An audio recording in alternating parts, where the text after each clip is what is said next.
season started. All the pomp and circumstance. And here we go.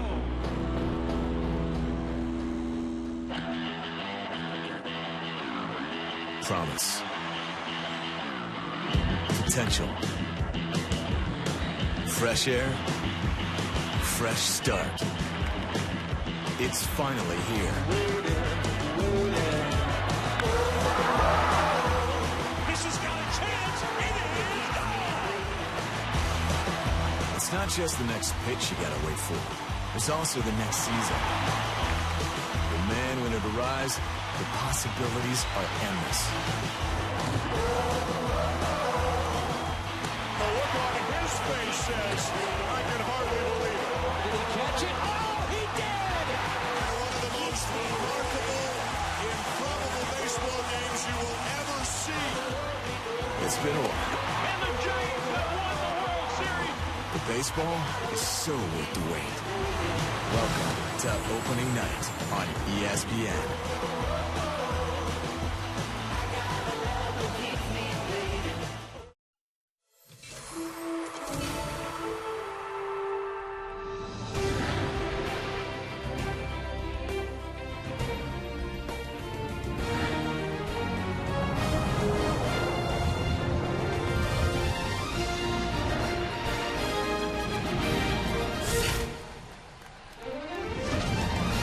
Welcome to opening night baseball on ESPN, presented by Burger King. We have ourselves a new team in the American League. It's the Houston Astros, who are at home tonight to their new divisional rivals, but a team that the folks here in Houston don't like very much already, the Texas Rangers. Hi, everybody, and welcome to the 2013 season. Dan Schulman, Oral Hershiser, and welcoming John Kruk to the Sunday night booth this year. It should be a great season. So many storylines heading into the year. If you had to pick one that's really interesting you heading into the year, what is it? It happened during the hot stoves. Not the East Coast making the splash, but the West Coast. All the money going out there to the West. What the Angels do is signing Josh Hamilton, adding him to Albert Pujols. Then you look at the Dodgers. Zach Greinke, a big sign, and the ripples still there from Gonzalez and Crawford and Beckett. Will money lead to production? Will production lead to wins? Will they get a championship on the West Coast with all that spending? Rucky, what's number one on your list? Well, I got to go back east and talk about the American League East and the parity that is at the division. Usually it's the two teams, Boston, New York. 2008 Tampa broke through. And now the Baltimore Orioles in 2012, they break through. The Toronto Blue Jays, though, made the biggest splash in the American League East with the big trade with the Miami Marlins. Can they break through in 2013 and add another team to the postseason? For a little bit more on the two teams we're going to see here tonight, let's send it down to the field now and welcome in Buster Olney. Dan, the Texas Rangers and the Houston Astros are in major transitions. For the Rangers, who played in two of the last three World Series, no Josh Hamilton, no Michael Young, no Mike Napoli, so they're trying to fill in the offensive gaps with A.J. Brzezinski and Lance Berkman. And the Houston Astros, after 51 years in the National League, are playing their first game tonight in the American League, fielding a team with a payroll of $18.7 million. There are actually 23 individual players making more than the Astros' entire roster. They are the purest experiment with statistical use in baseball. No team has ever taken it this far, Dan. Buster, thank you. It'll be interesting to see how it unfolds for the Astros over the next couple of years.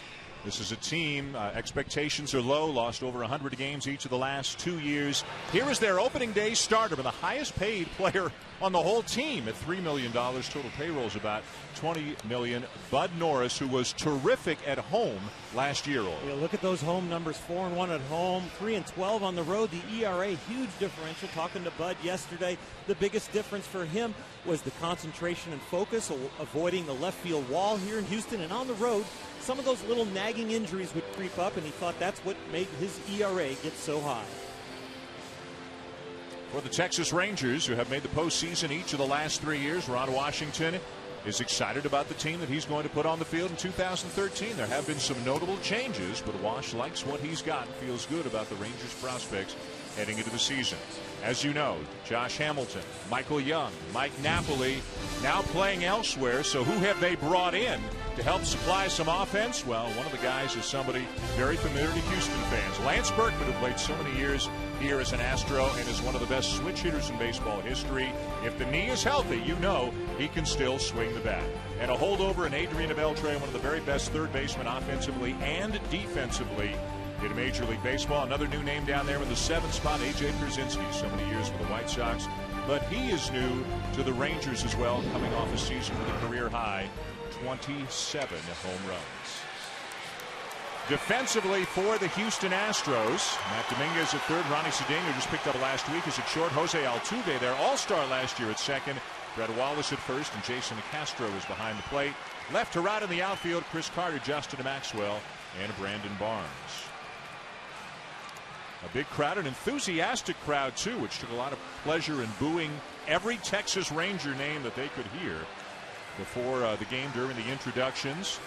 And now, of course, instead of just playing in interleague play, these two teams are now in the same division and will meet many times over the course of the regular season. Ian Kinsler will step in.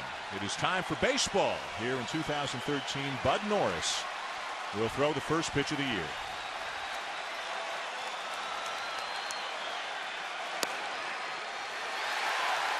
And the first pitch strike. That ball taken out of play. Kinsler hit .256 last year. 19 homers, 21 steals, although both of those numbers were down from the 2011 season. In the air, right field. Barnes tracking back, shy of the track, one down.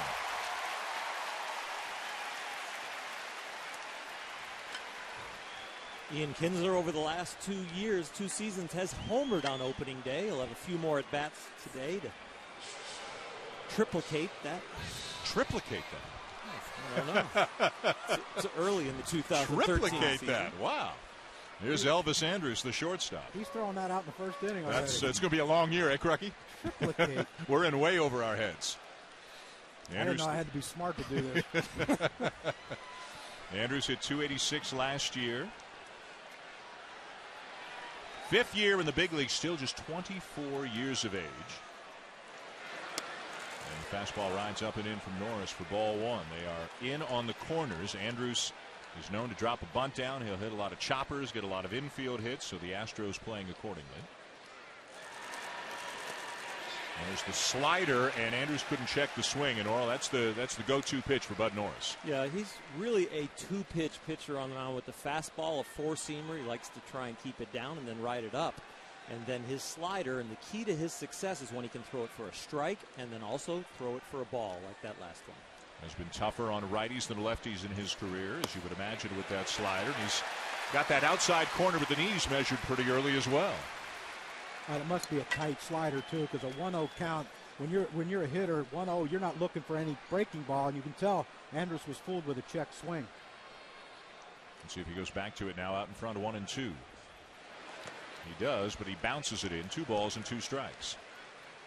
We'll see many variations of that slider to right-handed hitters tonight from Bud Norris, because he'll grip it the same way, but he'll decide to try and get to the front of the ball to break it big, or to the back of the ball to make it more like a cutter.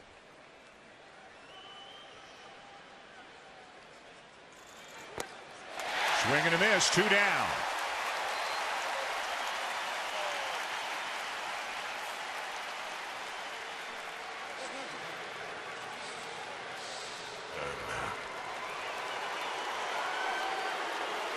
Kind of a mixed reaction for Lance Berkman. Well, maybe mixed is a little bit generous. Spent 11 years here with the Houston Astros. Went to St. Louis, now with the Texas Rangers. He will DH predominantly. Holds many Houston offensive records. Has the highest slugging percentage for any Astro ever. And boy, they had some good years here with Berkman, Bagwell, Biggio for a long, long time. Yeah, I never understood that when a guy leaves, it wasn't his choice to leave, was it? I mean, they were going through a rebuilding phase, and he wasn't part of it, so they had to get rid of him. Had knee surgery last year. That's why, as you can see, he only played in 32 games for the Cardinals. But I don't think anybody doubts, Crucky, if he's healthy, he can still swing the bat. He can definitely swing the bat, and the great thing about him is he's a manager's nightmare, opposing manager's nightmare, because he's a switch hitter, and he has power from both sides.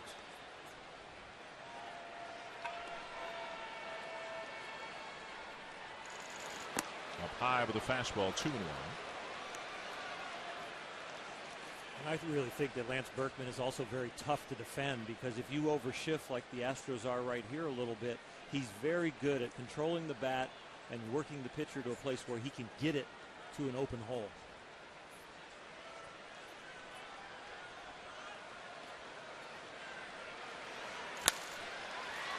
Ground ball to short. And it's a 3-up, 3-down inning for Bud Norris here from the top of the first. Rangers go quickly. Astros coming up when we come back. All on ESPN, presented by Burger King, where taste is king. Dan Shulman, John Kruk, Oral Hershiser, Buster Olney at Minute Maid Park in Houston. The Astros and the Rangers as we open up the 2013 Major League Baseball season here on Sunday Night Baseball. And the first Major League game as a manager for Bo Porter at 40 years of age, the youngest manager in the baseball. Plenty more on Porter over the course of the evening. Let's take a look at the lineup. The Astros will roll out there tonight, and they hit the ball hard in the spring. 46 home runs in 31 games. It's an optimistic bunch heading into the season. Jose Altuve hit 290, stole 33 bases, was an all-star last year. He will be the leadoff hitter, but the guy they're expecting some big things from this year is Chris Carter, who came over in a trade from Oakland, and he's got some power. Hit 16 home runs in just 218 at-bats last year. First pitch swinging, and a base hit into left field for Altuve.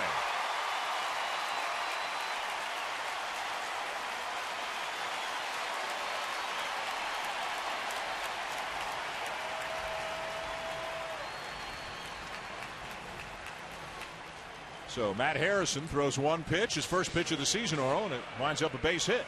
Well, it was on the ground, and he's been an outstanding pitcher, an all-star last year, and he gets a lot of ground balls. He's going to keep the ball down. He's got a heavy two-seamer. He pitches the contact. He can strike some people out, but he's not a big strikeout guy, and he keeps the ball in the ballpark. You see those 22 home runs and 213 innings pitched. Altuve a threat. Brett Wallace first pitch swinging, and he fouls one off right side. How important is it, Oral, for as an opening day pitcher? You want to establish your first pitch fastball. You want to just throw it over the plate and see what happens. Altuve didn't give him a chance, though, did he? No, Brett Wallace jumped on it right away, too. And they know he tries to live with that two-seamer. And the best thing about that pitch, though, is you get that ground ball again. It's at somebody. It's a double play. Beltre way off the line at third. And another foul off by Wallace, 0-2. Wallace is a guy, former first-round pick by St. Louis when Jeff Luhnow, the current general manager of the Astros, was the scouting director of the Cardinals, so he's familiar with him. And Wallace went from St. Louis to Oakland to Toronto to Houston, all in the span of just a couple of years, Crooked. And you can tell how much Harrison loves his two-seam fastball. Even with the hole open with the lefty, he's still running it in on Wallace's hands.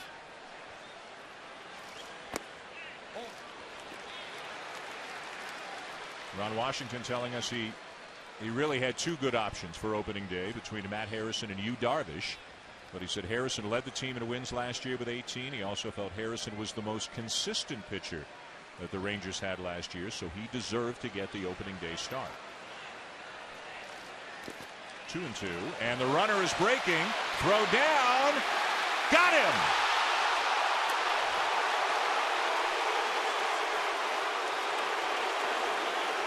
And Bo Porter, less than 1 inning into his big league managerial career, is going to be out talking to an umpire. Andy Fletcher, the second base umpire. AJ bounces on that one pretty quick, and he gets to it. And it looks like right there, Altuve's on the base before the tag by Andrus. Usually when that ball bounces, it comes up, and the shortstop has to give a little. You see that there, just in time. The foot hits the bag before the tag. Bo Porter jumped out there with the right reason in mind, and he'll gain some respect from the umpires for not having bad vision. So Altuve retired, 2-6 on the putout, and now swing and a miss by Wallace, and just like that, 2 down. Well, we've already seen the Ranger defense come into play. Let's show you the players on the field defensively for Ron Washington. A Beltre, a 4-time Gold Glover at third. Andrews at a Kinsler up the middle. Mitch Moreland at first, and the newcomer A.J. Pierzynski behind the plate. Left to right in the outfield, David Murphy. Leonis Martin, who's going to get a chance to play a lot this year. And then Nelson Cruz in right field. Here's Carter.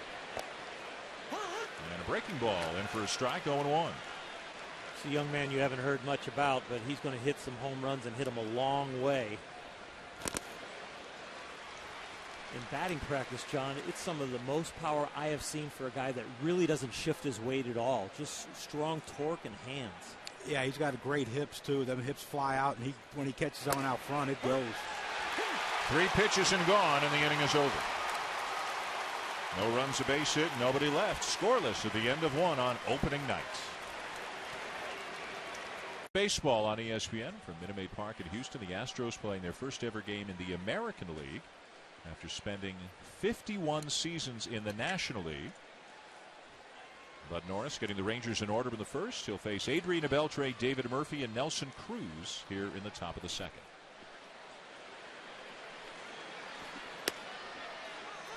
And the strike taken by Beltre, coming off another great year.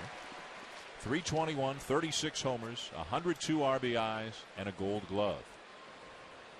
33 years of age. Swing and a miss at the slider, 0-2.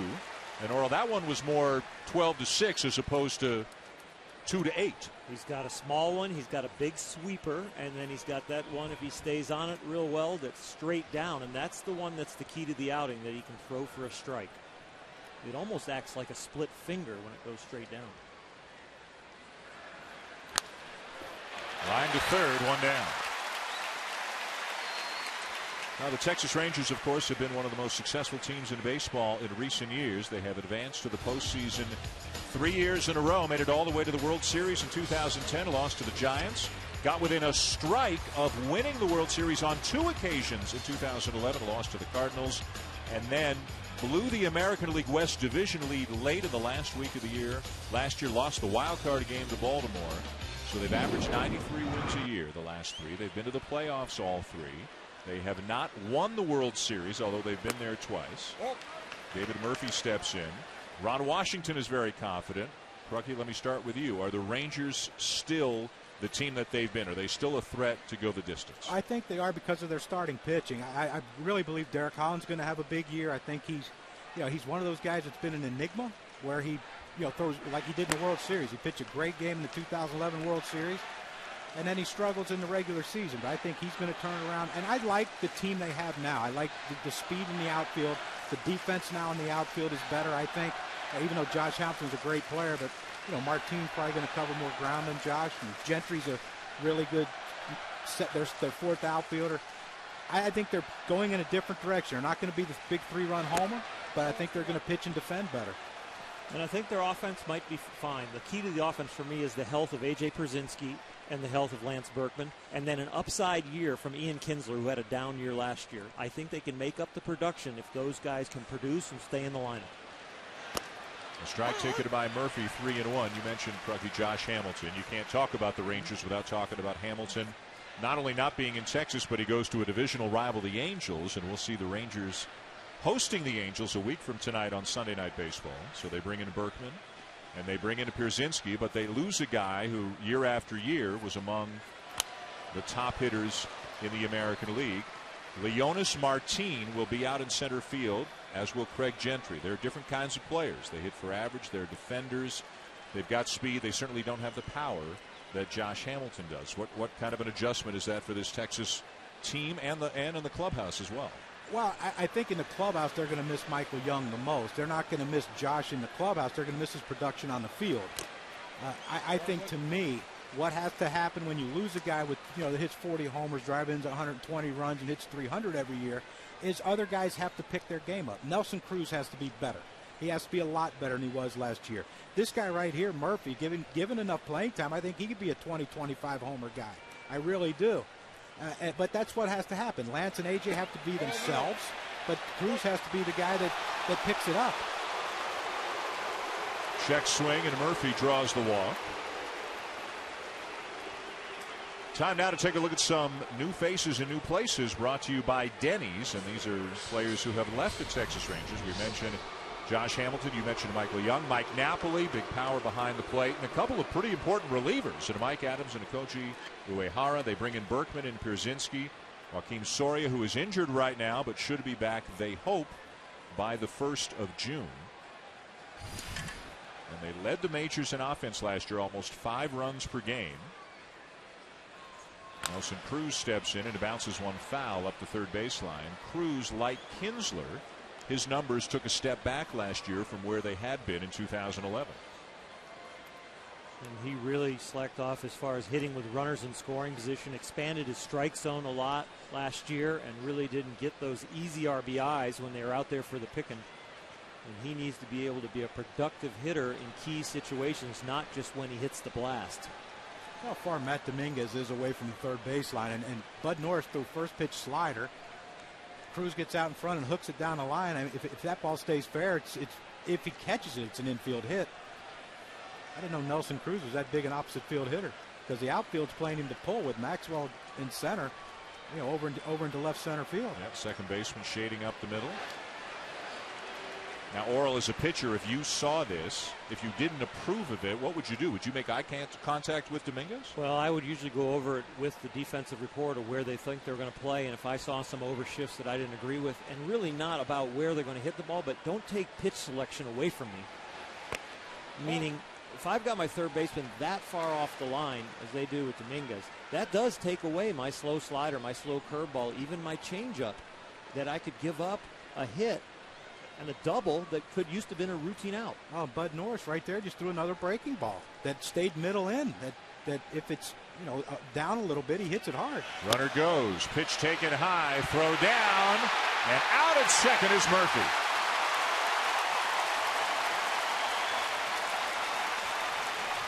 Jason Castro throwing him out, 2-4 on the putout. Jason Castro back for some knee trouble, missed most of last year, but now they're saying in camp he's swinging a great bat, but behind the plate the feet are quick, the release was great, and that was an outstanding throw from that young man. They're expecting big things from him back there, the leadership and the offense. Well, and you wonder, with the absence of Josh Hamilton and Mike Napoli and Michael Young, are the Rangers going to try to force the issue more? Breaking ball fouled off, 2-2 on Cruz.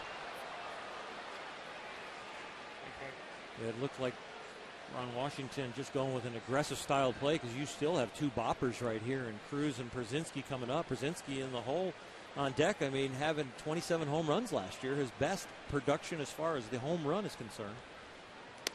Oh, it's inside. A little bit inside, says home plate umpire Sam Holbrook, and the count is full. Yep.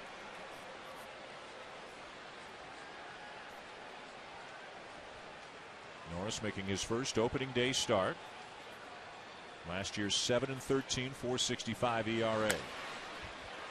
And just foul. And Prucky, as you were talking about, they were playing with fire with the positioning of Dominguez, and it almost cost him right there. Well, normally your corner infielders, first and third, you're getting a signal from the shortstop or second baseman. In this case, Ronnie Cedeno giving signals to Matt Dominguez, and it's, hey, slider. You know, he might just whistle or something. That means an off-speed slider, breaking ball's coming.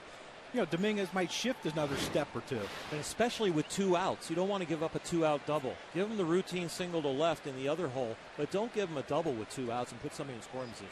Well, he throws him another slider, he might be 1-0. Fastball high, ball 4. Second walk given up in the inning by Norris. That's communication right there. You know, he has to go to the fastball. He's got his defender. He went with the trick pitch in the 3-2 and threw the slider. Almost gave up the double. That slider 3-2 is kind of a pitch you know you're going to get the hitter out in front of. It's not expected by the hitter, especially opening day with the adrenaline going, and 3-2, you think you're getting cheese. Almost burned him. Here's A.J. Pierzynski. Signed as a free agent with Texas after playing the last 8 years with the White Sox. You can see a career high 27 home runs last season. What kind of a feeling did you guys get from Ron Washington about what Pierzynski has brought to the team so far? He talks a lot. But they're giving it right back to him. They're comfortable with A.J. now, and I'm sure there were a few guys that were on their heels when they heard him open his mouth early in spring training. But I've never played 18 holes of golf with a person who the golf etiquette of being quiet doesn't apply with A.J. He talked the whole round. He's not a big protocol etiquette kind of guy. No. Chases it, and it's 0-2. Apparently he's not a fan of that slider to the dirt either. I hated that pitch. I like to think he's a veteran. He's setting the young man up, but no. Well, I think the way they've been check swinging and swinging over the top of it, I think you were exactly right about how tight the spin is today for Bud Norris's slider, because they're just not recognizing it till really late. Cruz the lead at first, 2 down. You got to throw him another. No. Fastball, base hit. He outthought himself out there. He says, well, he knows that I'm going to throw him another slider, so he's probably expecting it. So I'll try and sneak this fastball by him. And A.J. just puts the barrel of the bat on and kind of blocks it out there to left field, gets himself a hit. Wouldn't you risk it? Wouldn't you risk, let's bounce another one? If you bounce it, it's either ball one, right, and now you have 1 and 2, or he swings it. And he tries to throw a fastball here for some inexplicable reason.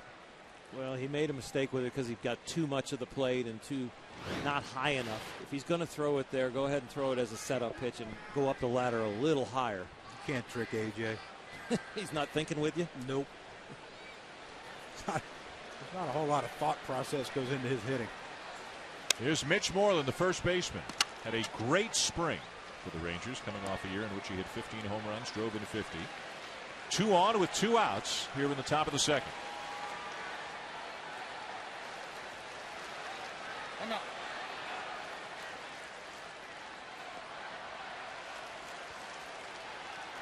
Cruz with decent speed out at second. Pierzynski the runner at first.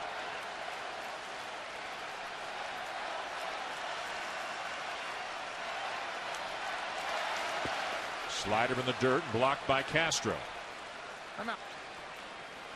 That's the first slider we've seen that short of home plate, and that's the first time you will see, I think, Bud Norris have a little opening day jitters. Now, you don't want to give up that first hit. You want to get through the first inning like he did, but now he's in his first jam of the year, and we see the first pitch is just a spike slider, about a 55-footer.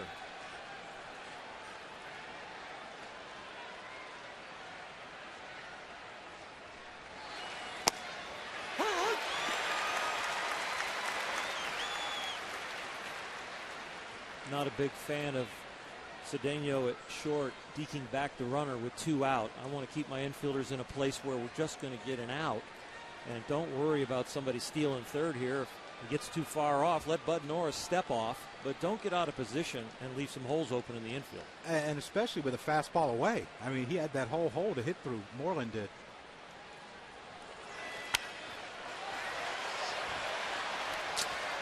You know, Dan, those are the kind of issues that with a young team and not a lot of veterans on the Houston Astros as they go through this rebuilding process, that the little finesse parts of the game that Bo Porter is really going to have to work hard with his coaching staff to continually stay with these guys and not correct them every single moment he sees it, but really stay with them, because they're going to feel like they do nothing right if they corrected every single mistake they saw in every inning. Well, you talked to Bo Porter, and we'll get into this more as the game allows, but he brings a lot of positive energy to the conversation with you.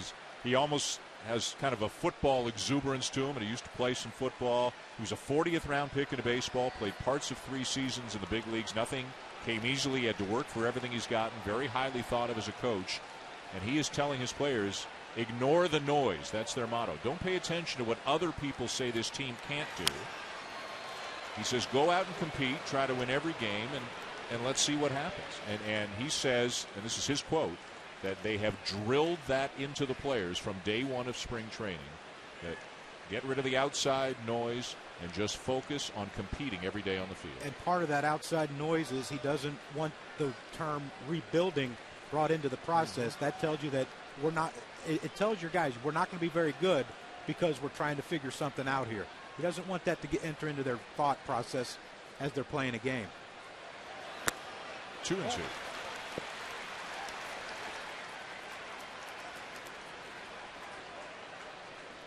Bud Norris knows he needs to make a pitch. He's thrown everything he's got. He's pretty much a 2-pitch pitcher. He's not going to go to his 3rd pitch here as a changeup.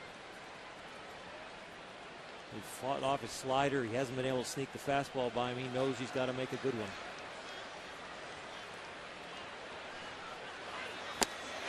Made a good one with the slider to strike him out and end the inning.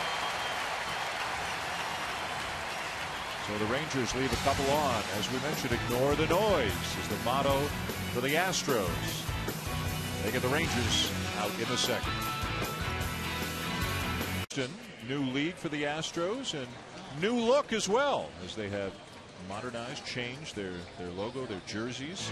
They're doing some brisk business. They began, of course, as the Colt 45s back in 1962 in the playoffs for the first time in 1980. Drake McClain takes over the team in 1992. This ballpark, then known as Enron Field, opens in 2000. They make it to the World Series in 2005, but lose to the White Sox. And then in 2011, Jim Crane buys the team and becomes the owner as Crane looks on from his seat here at Minute Maid Park tonight. There are a lot of opinions and feelings about this team in this city this year. A lot of people are unhappy. They've grown up in the National League, and they're unhappy their team is in the American League. There's Carlos Pena, who looks to strike for Matt Harrison. And they're also wondering about all the players that were traded away. Is it the right thing to do to just completely gut the Major League team? They've brought in some veterans like a Pena to try to fill the gaps until the farm system can start producing players. But most of the best talent in the organization is considered to be in the low minors. Look at the shift that is on for Pena, who's been kind of an all-or-nothing guy the last few years. Kinsler's playing short right field, but Martin is playing left center. In center field, he's shaded over to left. So apparently they're thinking he's going to hit the ball in the air the other way and pull grounders. That's the way the Braves played me when I was playing. Pull on the ground, in the air the other way. And did it work? Yeah, oh, yeah. Well, Maddox and Glavine didn't. Smoltz didn't. That didn't hurt. Nothing to do with the defense, huh? Yeah. Guy on the mound. Yeah, they didn't have to catch many. Swing and a miss by Pena. 3 consecutive strikeouts now for Harrison. Speaking of Mr. Tom Glavine, there's a changeup from a lefty to a lefty that Mr. Tom Glavine brought into the big leagues when he was with the New York Mets at the end of his career, looking for other weapons, and other now current left-handers are doing the same thing. And I think that's a great pitch. A lefty to a lefty, throw a changeup in, and people say, oh, why would you throw it in? Because you're taught as a hitter, everything in should be hard. Something hard in is the pitch, and when you throw that changeup, you get out in front like Pena did. Here's Justin Maxwell, the center fielder. Hit .229 last year, 18 home runs. Former Yankee farmhand and made his Major League debut with the Nationals, now in his second year with the Astros.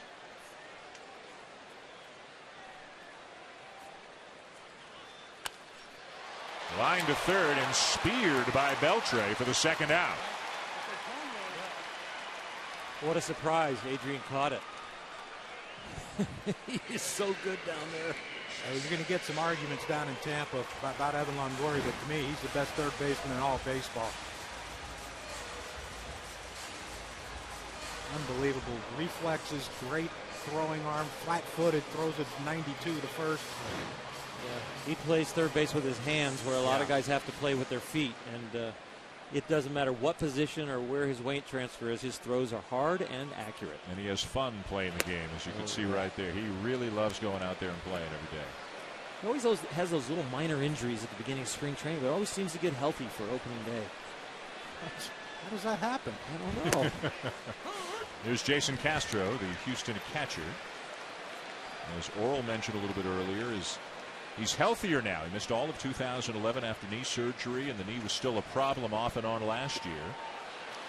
But we had 3 people say the exact same thing to us about him yesterday. He's got his legs underneath him now, and they think it's going to help him tremendously, both behind the plate and with the bat. Well, I played with a guy in Darren Dalton that had, his knee reconstructed after collision at home. It took him 2 or 3 years to get that feeling that, now I can trust my knees to swing hard, and my balance and my power using my legs. It took him a few years. When he got it, though, he got it pretty good.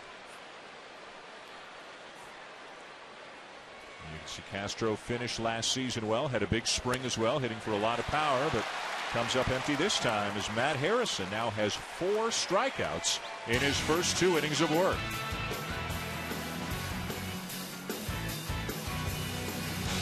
Intrigues us as well, because that's the game we're going to be doing tomorrow. We're heading to Los Angeles tonight and looking forward to the Giants and the Dodgers tomorrow. Game 2 of the quadruple header on the ESPN family of networks. It figures to be quite a storyline all season long in the National League West. The Giants, who have won 2 World Series in the last 3 years, and the Dodgers, who loaded up last year and even more so in the offseason, now in excess of a $200 million payroll. And will it all come together? Will they mesh? Will they be healthy? Will they be what they appear they could be on paper? How do you guys size up the National League West? Well, I think people need to tip their hat to the San Francisco Giants and give them some credit, but it's easy to overlook them right now and talk about the Dodgers because of all the spending. And Clayton Kershaw and Zach Greinke give them a great 1-2 punch. Let's see if Kane and Bumgarner and Vogelsson and Zito and Lincecum can keep it going. It's going to be real interesting. I think go-to team battle right there.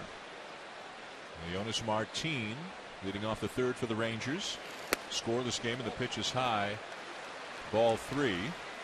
The Giants, of course, just making a huge deal with Buster Posey. 9 years, $167 million as they lock up their best player. And a lot of people are going to question why would they lock up a catcher for 9 years. You know, he's a catcher, but he's more than a catcher. He can play first base. He can play third base. Wherever they need him, he can play there. And there is talk about in a few years moving him to a different position to save the wear and tear and keep that productive offense in that arsenal. Not a lot of changes for the Giants from last year to this year. They re-signed Scudero. They re-signed Pagan. By and large, they have the same team. They probably had as little turnover as just about any team in baseball between the end of last year and the beginning of this year.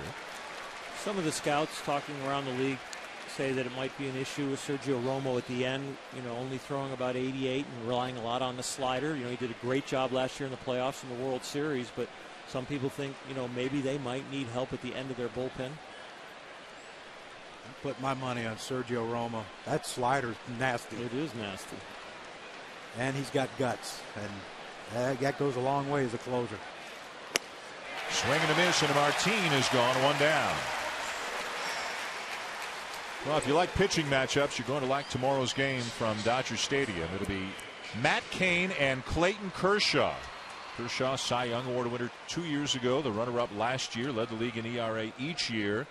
And Matt Cain has been just sensational as well for the Giants in recent years. Remember how good he was the first time they went to the World Series and won it in 2010, and he's become about as rock-solid reliable as any starting pitcher in the game. There's Kinsler as we move back to the top of the Rangers lineup. You know, one of the questions on the Dodgers is Clayton Kershaw going to be able to stay healthy with that hip. And one of the things that would tell me that he is very, very healthy if he doesn't sign an extension before tomorrow's game. Because he said there'll be no negotiation for an extension during the season. So if he's feeling very confident about his health, maybe he will hold off and not go for Kane, Verlander, big numbers like Greinke got. I never understood that. Why you wouldn't talk during the season? He pitches once every 5 days. What's the other 4 days? He can't take a phone call? It's a distraction. Oh, please. Plus, you know, just let your agent talk. Exactly, you don't have right. to tell us the conversations are going on, and then just tell me what at the very end when you think you're real close, we can do the deal. Call me when they have a final number and years, and then we'll talk. I mean, if someone's going to give me $200 million or $150 million, that's a good distraction. I'll talk whenever they want. That's a lot of steak. Whoa. 3-1 the count on to Kinsler. No score here in the top of the third in Houston. That's a lot of golf. I don't know about you guys. Kinsler with a fly ball to right field. His first time up. Now Altuve just went from the right field side of second to the left field side of second with the count of 3-1. Kinsler drills the ball to center, and Maxwell's there 2 down.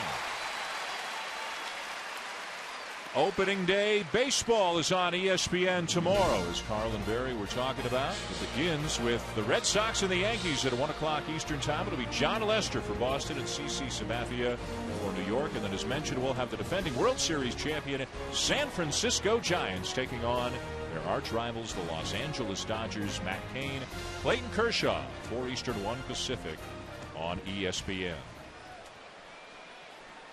And 2 more games in the evening on ESPN2, Phillies and Braves, and then Cardinals and Diamondbacks. Just about everybody getting started tomorrow. A few teams will not begin their season until Tuesday. Here's Elvis Andrus.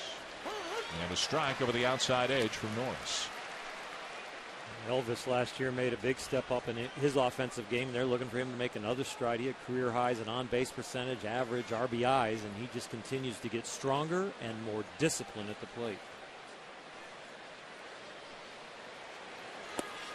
Shows bunt, takes it inside, a ball and a strike. Got the attention of Matt Dominguez down at third. And you see Dominguez has moved in a little bit. He was way back on that play, but, you know, I think with two outs, Oral, if they want to lay down a bunt, let him lay it down. Exactly. Don't give him a double down the line, though.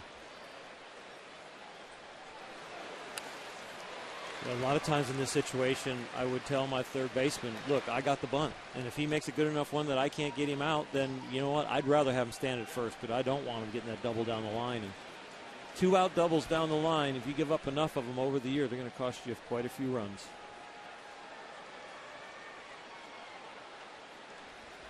Make them get 2 hits to get a run.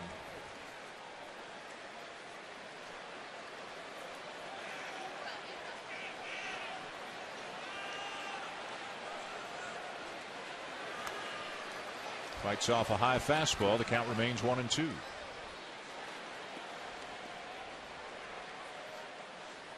Now the Rangers have one of the top prospects in baseball, Jurickson Profar, a middle infielder. A young kid who everybody who's seen him says is going to be terrific. They sent him back down to AAA. They don't really have a spot for him right now, with Andrews at short and Kinsler at second. Both of them all-stars.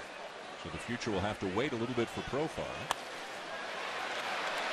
Sinking liner, and did he trap it? They're going to rule it a catch. It's caught out in center by a diving Justin Maxwell to rob Andrews and end the inning. One more look going to break. Maxwell tracking, diving, and trapping.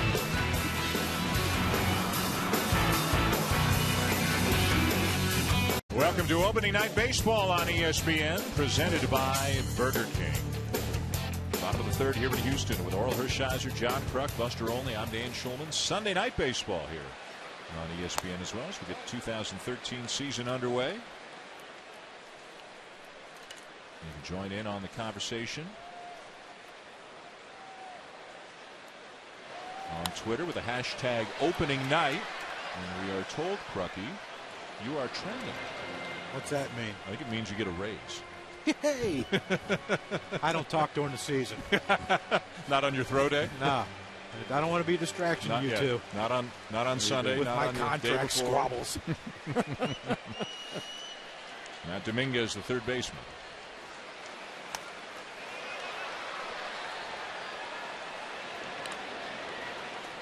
Matt Harrison on the mound, 4 strikeouts through 2. Has given up 1 hit. That was to Jose Altuve, who was then thrown out trying to steal by A.J. Pierzynski.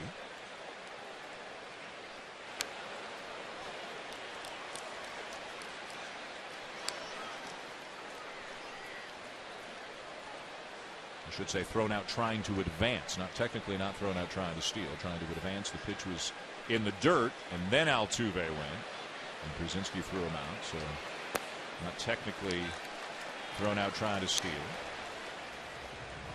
Now 2-2 on Dominguez. He'll be followed by Brandon Barnes and Ronnie Cedeno, the bottom third of the Houston lineup.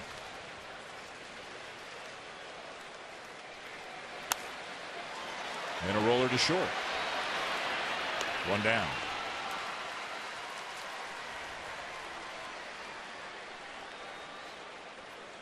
Let's take a look now at the Scots home field advantage here at Minute Maid Park. This is a unique ballpark. The Crawford box is just 315 feet down the left field line, tempting for all batters. And Towles Hill, one of the most unique aspects in any ballpark, named after Tal Smith, the former president of the Astros. We've got the locomotive here at Minute Maid Park, high above the fence out in left center. It goes over toward the left field corner. This place has some character. There's Amy Bailey with the camera and the conductor, Bobby Vasquez. Wait, Bobby. I am shocked that nobody on our crew asked you to go out there and ride that train. Well, they probably knew if I went up that far, I would never get back here. Of course, I like oranges. There's a bunch of them up there. Those are fake, John. They're edible. Swing and a miss, 2-1 on Barnes. Remember being here during the postseason in 04 and 05. The Astros made the World Series in 05, and they had just great teams. And this place rocked. This place was about as loud as any ballpark you could find back then. 2-2 to count. And it's a franchise with a proud tradition. They've had some great players, some Hall of Famers, and they're hoping that in the not too distant future that they'll get back to where they were. Harrison with his 5th strikeout already. Well, he is really on his game. He's locating that two-seamer to both sides of the plate. That was a swing and miss changeup right there. And you can throw the ball 94 miles an hour on the corners down and then come back with something around 82. Look at that changeup grip. He turns it over. He's throwing it with the 2 fingers in the middle of his hand. Not a complete okay changeup. Not really using his pinkies. Pinkies down on the side of the ball. Boy, he is locked in on that outside corner to righties. 2 down, nobody on for Ronnie Cedeno. Spent last year with the Mets. Released late this spring by the Cardinals. And picked up by the Astros, who were in search of a shortstop. Cedeno, 30 years of age, and another one of the veteran guys the Astros have brought in really as a stopgap until the farm system starts producing. And we met the young man yesterday who might eventually replace him, Carlos Correa, who was the first overall pick just last year. 18 years of age, and he is a big, impressive-looking kid. He really looked like a young Alex Rodriguez to me when Alex came up to Seattle as a young man. Just the size of his hands and arms and just the chiseled body already. He looked like a tremendous athlete. Down the right field line, and Cruz is there to end the inning. End of 3, no score. And former Astro great Lance Berkman will lead it off for the Rangers when we come back. Opening night baseball on ESPN, presented by Burger King, is brought to you by Scott's, the official lawn care company of Major League Baseball. Back in Houston, Dan Shulman, John Kruk, Oral Hershiser, Buster Olney. Rangers and Astros scoreless going to the 4th. Lance Berkman to lead it off against Bud Norris. Berkman grounding out his first time up. And a strike of the knees, 0-1. Lance Berkman wanted to chat about the strike zone a little bit with Sam Holbrook, the home plate umpire. Sharply hit into left center, a base hit. Maxwell cuts it off, and Berkman with a long single.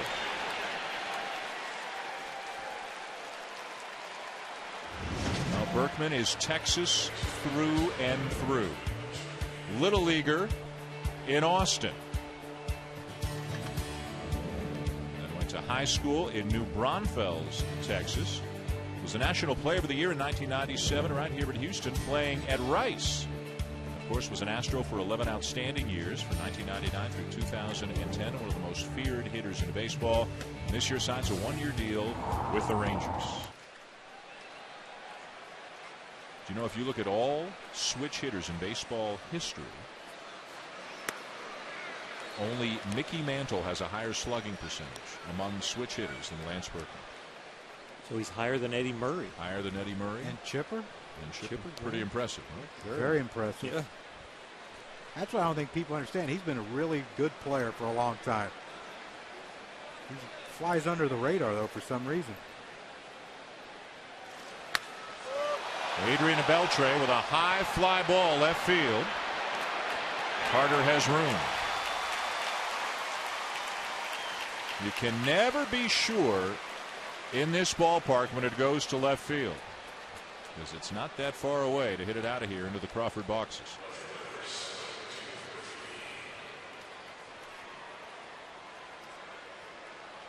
And I think another thing that people forget about Berkman, if you go back to 2011 with the Cardinals, Game 6, Freese tied it with the triple in the bottom of the 9th. Hamilton gave the Rangers the lead with the home run in the top of the 10th. And then they were down, the Cardinals were down to their final strike again in the bottom of the 10th, and Berkman bounced a base hit up the middle to tie the game and give Freese a chance to win that game in the bottom of the 11th. Here's Murphy.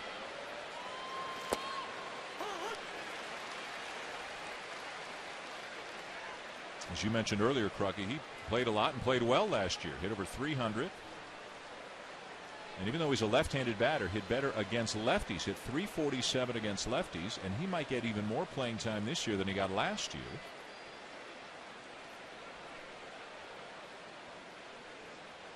Hit 15 home runs.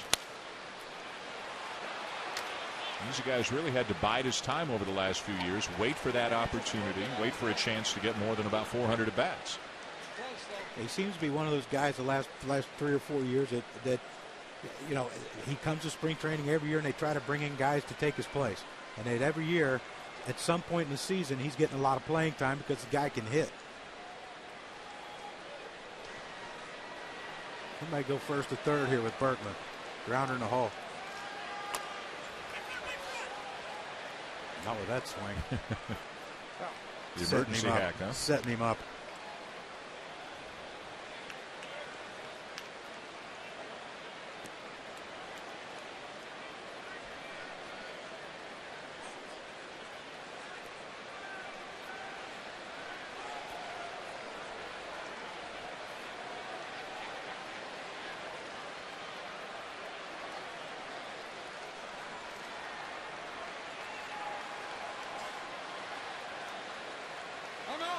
Time requested by Murphy. You can see how they feel about him too. He's hitting 5th in the order. He was the guy who the last couple of years would most often find himself 7th or 8th when he was in there. But with his success and the departure of a couple of key hitters, he is moving up in the order. Also gives him a chance to split up righties and lefties. Got Berkman, the switch hitter, hitting 3rd. Murphy, the left-handed batter, hitting 5th. And then Pierzynski, another left-handed batter, down in the 7th spot. Every batting slot you move up, by the end of the year, you get 20 more at bats. So you could end up with maybe 40 more at bats just from batting order position. Bouncer foul. And if they face a left-handed starter, they can always hit Berkman 4th, Beltre 3rd, Cruz 5th, and then hit Murphy, hit 6th, or whoever else they feel like they want to put out in the outfield. Interesting pitch selection here by Bud Norris with the runner on first base. You know, with 2 strikes, the last thing you want to do is get fooled by anything. So you kind of get out in front and just try to wait a little bit. And he keeps throwing off speed pitches. He's leaving that hole wide open for him to hit it.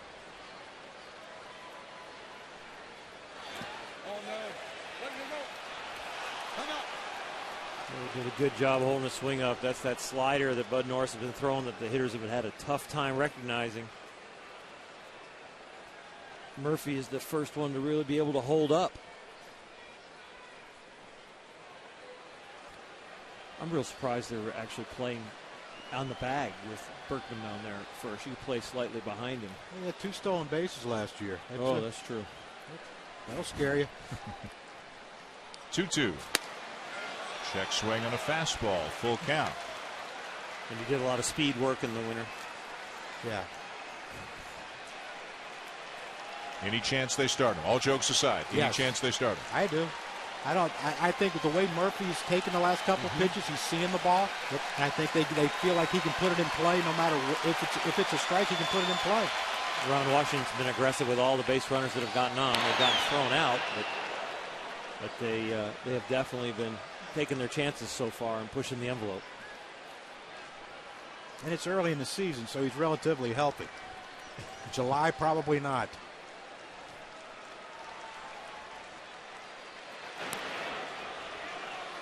He's got the Astros worried. Well, I can tell you from experience, when you're on first and you know you're not going to steal the base, but you're going to be running anyway, hoping the guy puts it in play, the last thing you want to do is have to slide back in the first twice with that short a lead.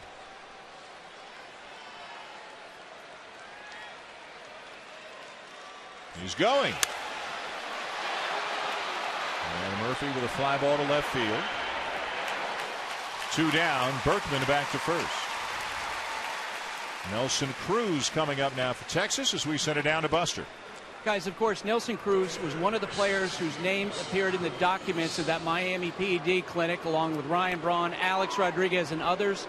I'm told that Major League Baseball is still in the process of investigating. At some point, they'll reach out to talk to the players. There is no timetable for this investigation. And this is something that could affect potentially almost 100 players if the reports are true about how many players are rumored to be on the biogenesis clinic lists. It may develop into an ongoing story over the course of the entire season, guys. And nobody knows how this is going to turn out. If nobody gets implicated or if all of them get implicated. If all of them get implicated, it's going to be devastating. All the players they would have to suspend.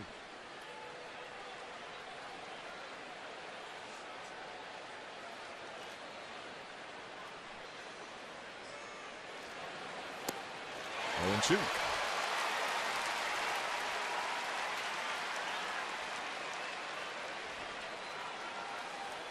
Mr. Manager Bo Porter will be joining Buster Olney. We'll have that interview for you next half inning.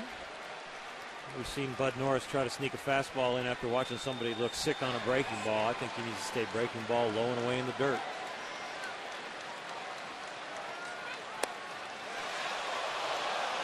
Good try, just didn't get it down. I'd throw him another one. I'd bounce another one. Bounce it. Trust Castro that he'll block it, keep it in front of him, keep Berkman from advancing to second, but I would bounce another one just to see if he'll chase it. The same kind that the lefties have had a tough time laying off of. It's been disappearing on them. It stays right on the plate but goes straight down. He better not hang it. No. Because he's pulling off really well right now. If it hangs middle end, he's going to crush it. Fastball got in on him just enough. Inning over. No runs, a base, hit, and a man left. Still no score. You'll hear from Astros manager Bo Porter when we come back next half inning. On ESPN, no score, Rangers and Astros. Bo Porter, the first-year manager of the Astros, a guy who played parts of 3 seasons in the big leagues, has managed in the minors, coached with the Marlins, the Diamondbacks, the Nationals, now the manager of the Astros, and between innings visited with our Buster Olney.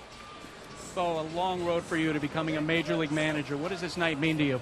It means a lot. You know, when you play the game and you think about what you're going to do after the game, it's something that I thought about when I got to the back end of my career, and I'm extremely honored and humbled, you know, at this opportunity, and I'm just excited for the city of Houston and the Houston Astros organization. Matt Harrison dealing so far. What do you see as the adjustments for your hitters to make tonight? I think we need to slow him down. I mean, he's getting the ball, and the ball is coming back out every 6-7 seconds. I think we need to make him slow down and kind of take our time a little bit and get better pitches to hit. Oh, thank you. Thank you. Buster Olney, Bo Porter. Bottom 4, no score. Matt Harrison facing Jose Altuve. There's a base hit tonight, the only base runner so far for the Astros, as he hits a fly ball to center field, but it's a big, spacious center field here. Plenty of room for Martin, one down. And Bo's wife, Stacy, is a native of Houston. One of the things that excited him about taking this job, he was rumored, maybe, guys, to be the next manager of the Washington Nationals. A coach there, but Davey Johnson came back for at least this year, beyond who knows. We've gotten a chance over the last couple of days to spend some time with Bo Porter. Get to know him, talk to him about his philosophies, his ideas. What do you guys take away from those meetings? What stands out to you guys about Porter? Enthusiasm, intensity, genuine purpose to his life and the plan he has for the Astros and these players. And he's a straight shooter. Yeah, I think the players are going to know where they stand with him. I don't think there's going to be any sugarcoating. You know, what he told us today in our meeting with him was, you know, you guys are big leaguers, and you're expected to compete like big leaguers and you know, give us 100% every single day, and he's going to hold them accountable to that. So much is said about what he said about, you know, don't pay any attention to the noise. Yep. And some of the noise for him is that, you know, just because our salaries aren't as high as our opponents doesn't mean that we're necessarily supposed to lose. Nobody wins on salary. We go out there on effort and execution, and we'll take everybody on. We'll take all comers.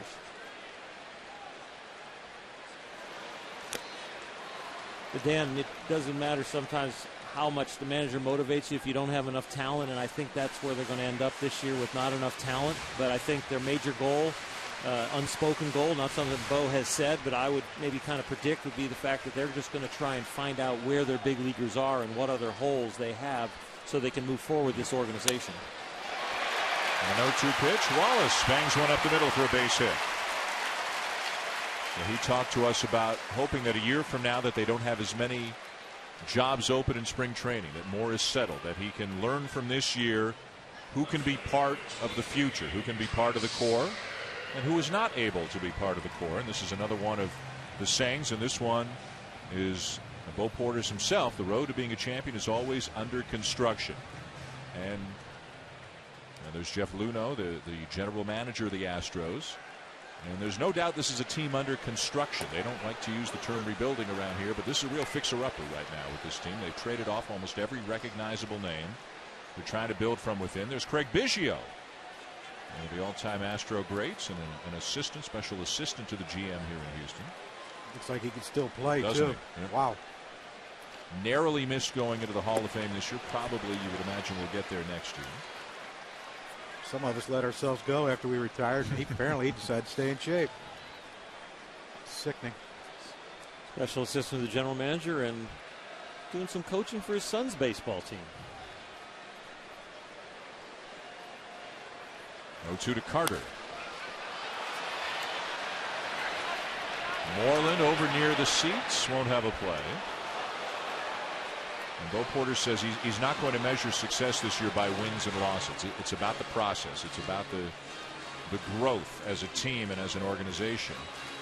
They lost 106 2 years ago, lost 107 last year. You think they can do better than that? Some people are saying they won't do that well as they've done the last couple of years. It's going to be tough to do better than that because of the division they're in right now. You're talking about some really, really good teams.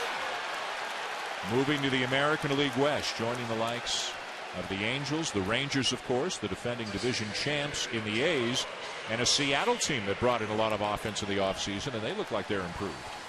Kendrys Morales, Michael Morse. I mean, they added some guys who came from winning situations with the Angels and with the Washington Nationals, and I think you have to, when you have a young team like they have, you bring in guys from a winning organization, and they can teach these guys how to go about the winning process. It's hard to teach winning when you're playing against teams that know how to win already, and it's going to be a challenge to keep their spirits up and to learn in a possible really bad losing environment as far as record is concerned. And that's where Bo Porter says the veterans, the handful of veterans they brought in, and this is his term, he said they were handpicked. A guy like Carlos Pena, who's at the plate, Rick Ankiel, who was with Bo Porter in Washington.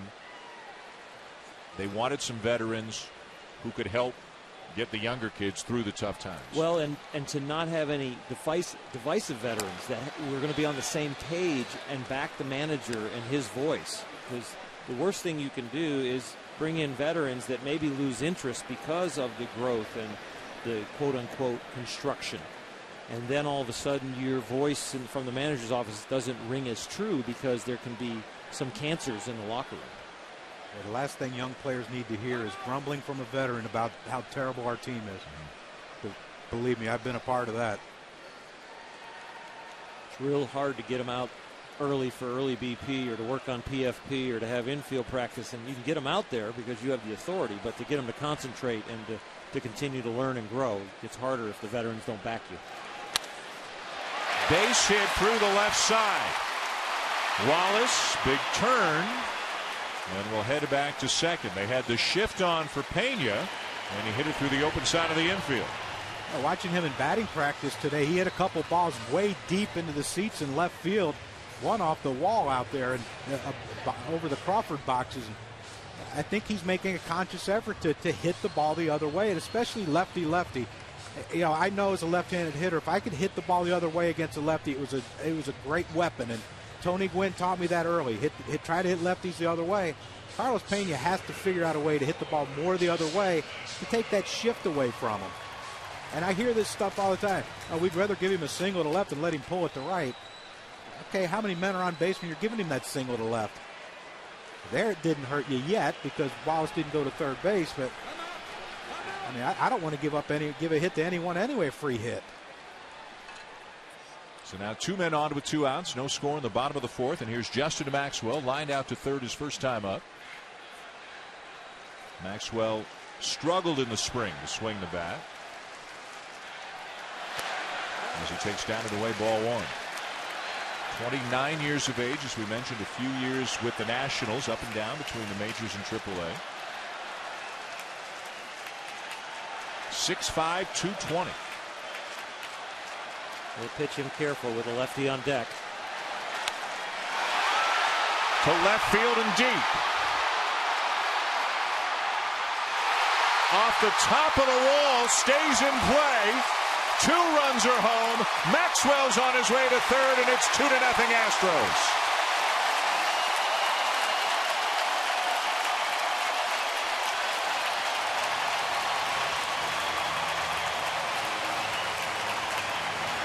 He's trying to pitch him tough, and he hangs a little breaking ball over the middle of the plate. And Maxwell does a good job not trying to do too much with it. This young man has tremendous power and doesn't get all of this, but the ball carries very well here. He got it high enough with some backspin.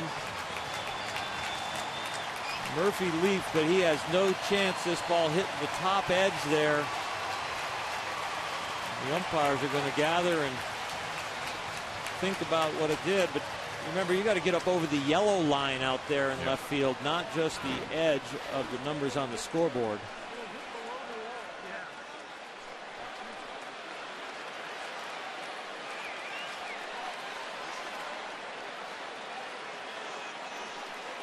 Well, Porter's out in the infield, so he must have gone out and said, hey, are you guys sure that that didn't hit above the yellow line? They're going to go check. They're going to go look at it. Well, this will be a quick one because it was 3 feet below the yellow line.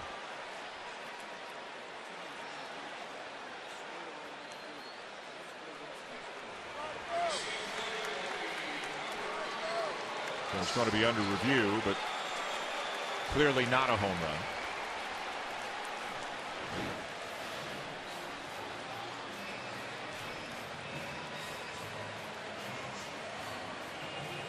Yeah, and even if there's fan interference, the hat on the interference is on the other side of the yellow line. Also, you see this hat come down just barely, and doesn't look like it hits the hat of the fan trying to reach over.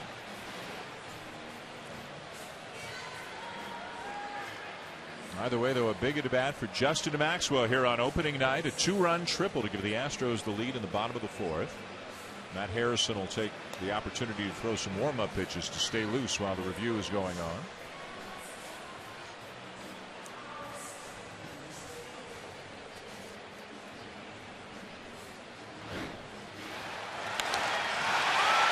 Justin Maxwell, he hits the ball, and he's kind of watching it. He thinks he got it out, or he's hoping it hits the wall. He doesn't start running hard till he's about halfway to second base. Now, I'm not saying he could have had an inside the park home run, but he didn't give his third base coach a chance to send him because he Cadillac at the first base. And that's something your manager, you watch. Young players, how do they participate in the game? And the ruling on the field stands.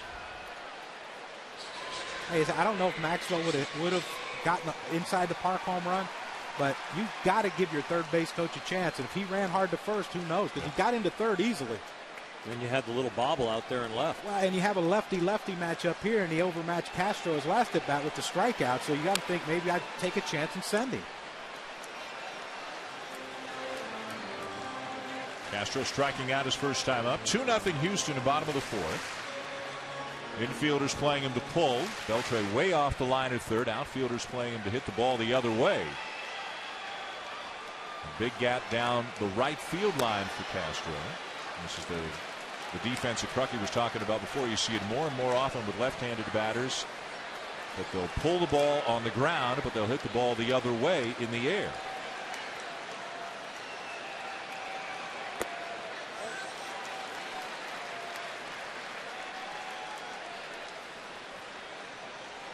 Maxwell drives in the first runs here in the 2013 season, and Houston has the lead. They'll play their first 15 games this year against divisional opponents, so they're going to find out early exactly what they're in for in the American League West. Harrison covering. Castro retired and the inning is over, but Houston has the lead 2-0 at the end of 4. Buster Olney with Texas manager Ron Washington when we come back. Maxwell has given the Astros a 2-0 lead. Between innings, Buster Olney with Rangers manager Ron Washington. Harrison that inning after rolling through the first 3. Well, he got 2 quick strikes on Wallace, and You know, then he just made a mistake with a fastball with 2 strikes on him, and he got a base hit there. And Carlos Pena is a veteran hitter, threw another fastball to him, and he found a hole. And then the changeup he threw just ran back in on Maxwell, and he hit it off the wall. So this is your first game in years without Michael Young, without Josh Hamilton. How different is your clubhouse? Well, my clubhouse is the same. You know, we got guys up in there that knows how to win, and that's what we're about. So there isn't anything changed in my clubhouse other than the fact Hamilton is not there and Michael Young isn't there. Ron, thanks. Thank you. So a couple of very significant changes. Overall, of course, just about everybody is back for Texas. Here's one of the newcomers in A.J. Pierzynski. But Ron Washington, for years, would speak about what Michael Young meant in the clubhouse, even if he wasn't swinging the bat well at the time. As Pierzynski sends a ball slicing down the left field line and foul. What do you guys think about leadership? How important is it, and what are they lacking in Michael Young not being there in the clubhouse? I think what they're lacking is that what we've talked to with the Philadelphia Phillies when we've been in their camp is what Michael Young brings to a team, especially to younger players. But about, you know, it's not he's a big vocal guy. He's not going to be a yeller and a screamer. But you know, hitting, the approach to hitting, the what to look for type of thing, breaking down a pitcher. You know, Dominic Brown of the Phillies credits Michael Young with pretty much what he's done this spring besides the adjustments he's made, but the mental part of hitting. And I think that's, to me, is a great leader. When you have a skill, if you can get that skill, your knowledge of hitters or pitchers, and you can get that to the rest of your guys, young guys especially, you're in good shape. Swing and a miss by Pierzynski, 1 down. Not only do leaders talk the game and talk it the correct way and teach it continually, but they're not the last one to straggle on the field for stretching. They're not the one to the batting cage that forgot their bat and needs to send somebody back. They keep things sharp and keep things on top of it, and it then sends a message to everybody that if the oldest veteran guy, the highest paid guy, the most respected guy is always on time, always concentrating, always hustling, that's the message also. Here's Mitch Moreland, struck out his first time up. But Norris now with 4 strikeouts and a 2-0 lead here in the 5th inning. When you look at the New York Yankees over the last 18 years, since '95 when Derek Jeter was there, as soon as he established himself as a star, you see the guys they brought in. They don't, not many guys that they have brought in have lollygagged at the first base, you know, jogged on a routine grounder, you know, because when your best player doesn't do it, then you better not do it either. And the ones that do it, they aren't there long. Sets the tone.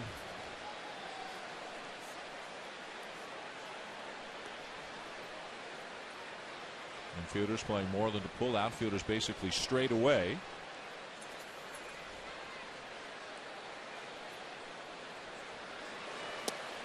Fastball runs off the outside corner. 2 balls and a strike. You can see out beyond Maxwell in center field. We mentioned Towles Hill, a 30-degree slope out to the 436 sign in center. You really got to hit it to get it there. But if you do, it is an adventure to say the least for the center fielder. Well, and there's a pole out there. Yeah. All kinds of obstacles. Shallow left field. Carter there, 2 down.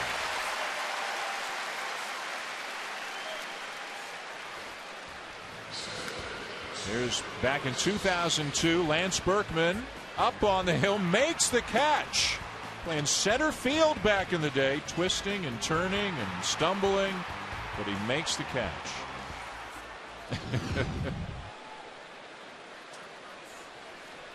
Told me earlier he's probably not going to be doing that anymore. No, those days are gone for Lance Berkman. I think if the Rangers need him in center field, they've got a plethora of injuries and they're not in good shape. He might twist and turn and stumble on level ground. Crosley Field in Cincinnati way back in the day had a hill in left field, but at a 15-degree angle. This is a 30-degree slope. Chopper to third off the bat of Martin, and the Rangers go in order. Going to the bottom of the 5th here on opening night in Houston, and the Astros have a 2-0 lead.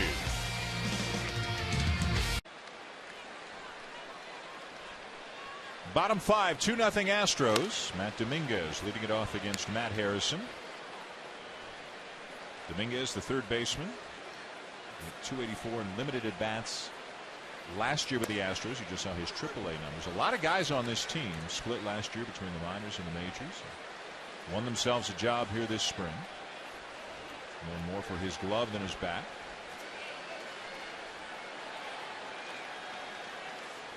It's the only game going on tonight around the majors. There are a bunch of games tomorrow on opening day, including 4 here on the ESPN family of networks. We'll be out in LA for the Giants and Dodgers.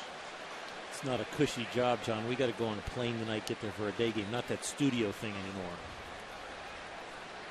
We travel. Day game after a night game. 3-1. 2 games in less than 24 hours out here for us road warriors.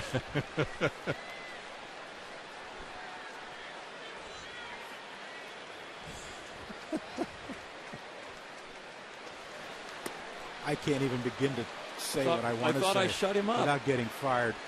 Yeah, it's early in the season for you to take that risk. Get a few more games under your belt. Thank you. Well, tonight's travel is going to be real difficult. It could be a lot worse. Have you been? Have you been to every ballpark that there is in baseball? I've never been to Seattle. Safeco. All right. Never been there. What else is new? Pittsburgh. Nationals Park. I haven't been there. Changeup swung on and missed, and Dominguez is gone. Welcome back to Houston, along with Oral Hershiser and John Kruk. You know him from the studio. He'll be with us on Sunday Night Baseball every week. This week, doing the games for us. You a Dodger Stadium fan? What are your memories of Dodger Stadium? Never a fan of Dodger Stadium. Yeah, as a hitter, of course. Yeah. Never yeah. Were, yeah. Well, you know, I think most of their pitchers cheated. No names. That's just me. Yeah.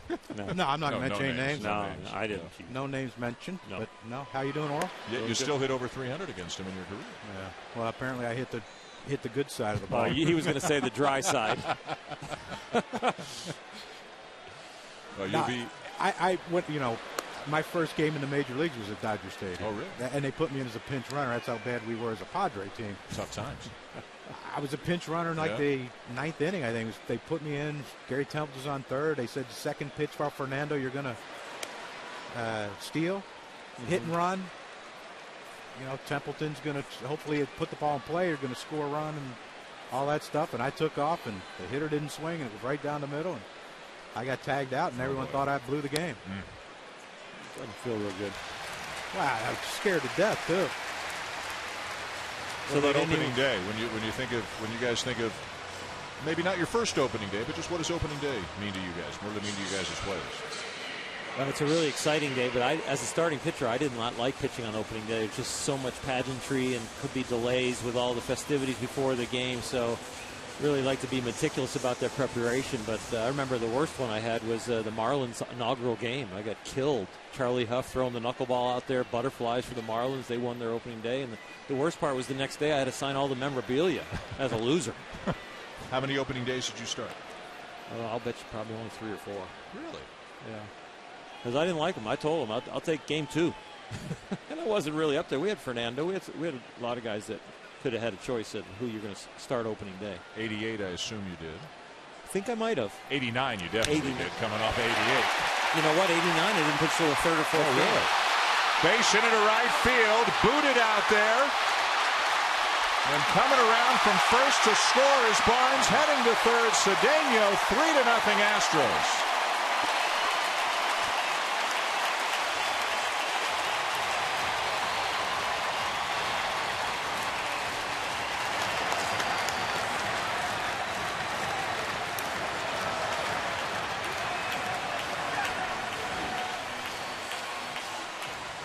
Well, the pitch is on. That's a great piece of hitting with the hit and run on right here. But Nelson Cruz, hey, he just boxed it. He just missed it. There's no excuse. There's no. I can't make an excuse for him. He just missed the ball. It happens. But you see it right there, the runner running, and he's not even looking. He don't need his third base coach. He knows that ball's hitting the ground. I'm scoring. Now he needs him right here when he sees the ball get away from Cruz. And Cedeno was out dead to rights at third base, and Kinsler dropped the ball. So 3-0 Houston. The infield in now for Texas. The scoring on the play is a base hit for Cedeno, and then E9, an error on Cruz. No RBI on the play. Runner at third, 1 out. Astros up 3-0. The Rangers bringing the infield in to try to keep it at a 3-run deficit. And Altuve, who's a free swinger, already has a base hit tonight, also hit a ball hard to center field. Looking to get something through the infield or to the outfield to bring home another run. Altuve stands just 5'5", but hit almost 300 last year, was an all-star, stole 33 bases, and hit .359 last year against left-handed pitching.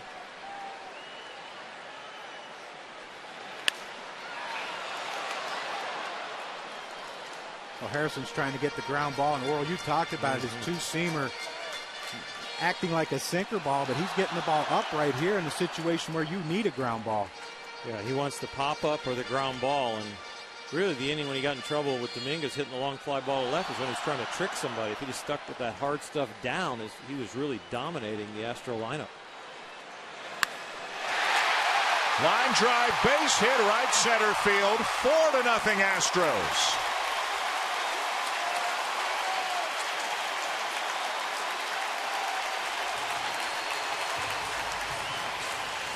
5'5", 175 pounds, standing at first base, but that's another big RBI right there, and he goes up on his toes to hit this one. It's a high fastball up around his chin almost, and he comes up out of his stance just to kind of raise up and get his hands above the ball to get the barrel of the bat on it and square it up and not pop it up.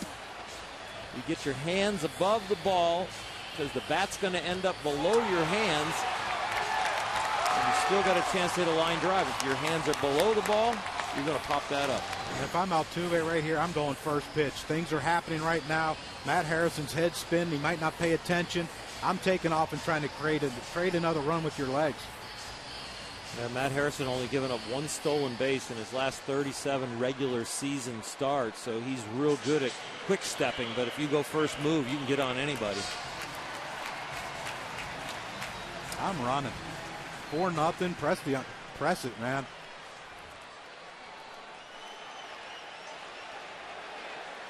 Tough night for Harrison.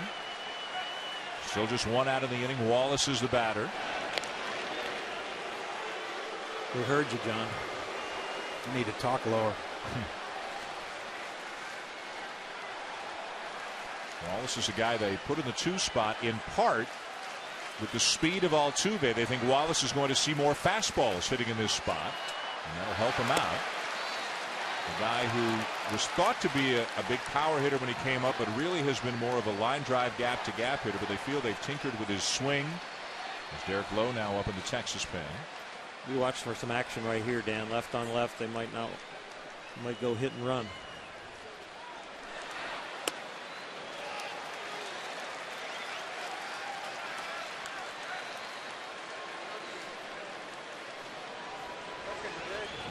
If I'm Brett Wallace right here, I'm starting my swing early.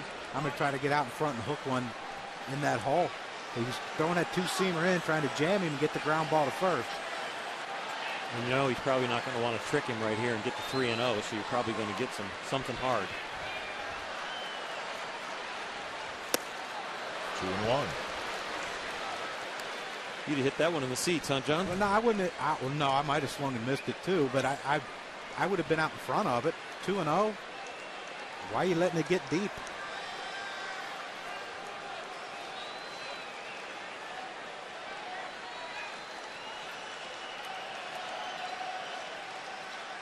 Runner not going. Swung on and missed. 2-2. I think a lot of guys now, younger players especially, they have that ingrained in their head that they can hit any pitch. And I still say, if he's throwing 92, 93 running in on you, you got to cheat on it inside and try to get out in front, especially when you're ahead in the count. Now the count's even. Now you battle. You don't battle 2-0. And a big out for Harrison. Strikeout number 8.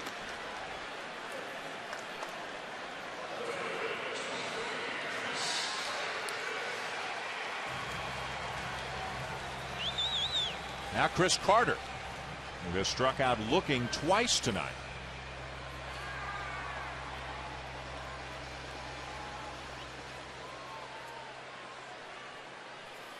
I wonder if Altuve will go now. Now that the hole's not open for the lefty anymore. Harrison tough to run on, allowed just 1 steal in 4 attempts all of last season. He's not real deceptive, but he's very quick. He doesn't pick up his front leg very high. He doesn't have a real big load once he has his first move. Like Tom Glavine was. Just catch it, lift your leg a little bit, and go. Popped up. Kinsler. And the inning is over. But 2 more for the Astros and a 4-0 lead at the end of 5. Don't know's on third. That's what I want to find out. The guy's name. The guy that's on first. Who? Who is on first? What are you asking me for? I don't know. What's the guy's name on first? No. What is at second base? I'm not asking you who's on second base. I know. Who's on first base? What's on first? What's on second? I don't know. Third base. Who is on first? Who? So who's on first? Yeah. My boy Who. Who's your boy who? Just thought I'd ask. Just thought I'd tell you. I pick the ball up and I throw the ball to Who. Exactly. That's the first thing you've said right all day. I don't even know what I'm talking about.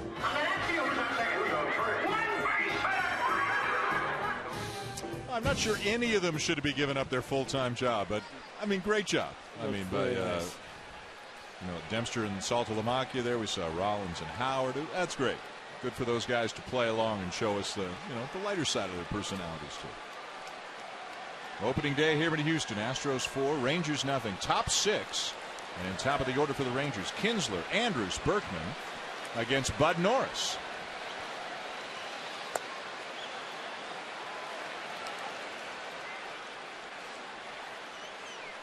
Kinsler, a couple of flyouts tonight. Norris has given up just 2 hits through 5 shutout innings.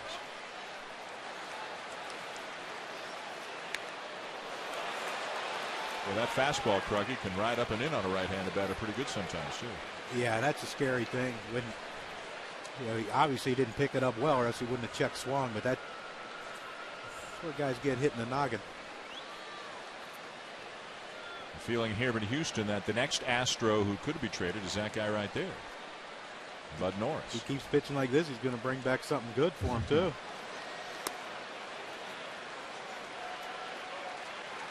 Well, he's thrown the ball pretty well tonight, and he's done a good job throwing the slider for a strike and then using it to get people out. And he's located the fastball when he's needed to late in the count to get some out pitches. Slowed him down with the breaking ball and beat him with the fastball with some spots. Missed away with a slider, 3-1. When you see as many guys check swinging on his slider, we talked about it earlier. That's when it's they're not picking it up well and it's breaking late.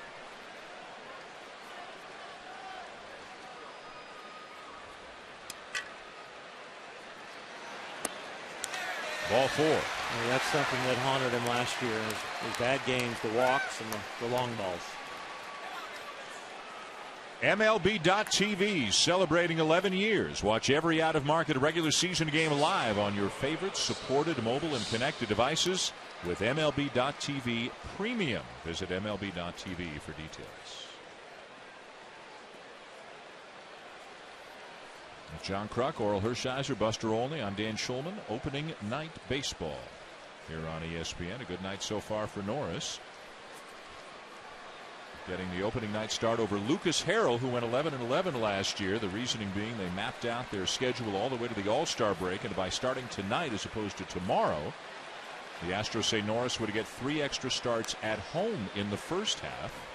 And they wanted to have Norris pitch as much at home as possible because of his great home numbers last year. And we got a chance to visit with Lucas Harrell yesterday after the Astros came in from their workout. And well, he's a young man who loves to talk about pitching and loves to try to learn about pitching. He was with you, Oral, and Steve Sparks, former Major League pitcher, who's one of the Astros radio broadcasters. And this is an earnest, enthusiastic young man that you guys talked to yesterday. Yeah, we got a chance to talk to Bud Norris on the mound and Lucas, and I'll tell you what, both of them are interested in getting better and interested in learning more about pitching. Lucas Harrell is a very precocious and energetic young man. He could break down at bats and remember at bats against certain hitters and what adjustment he's going to make this year and how he's going to attack certain guys and changing grips on a slider or a curveball, and he wants to learn everything he can.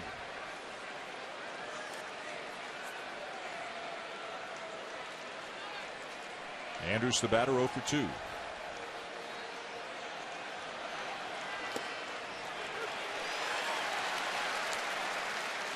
Apparently he's a smart kid, too, if he went to you for pitching advice. I mean, you were a great pitcher. You don't go to that guy with a 6 ERA and ask him how to break down a hitter. Obviously, he don't know. I never went and talked to a guy hitting 200. There's Lucas right there.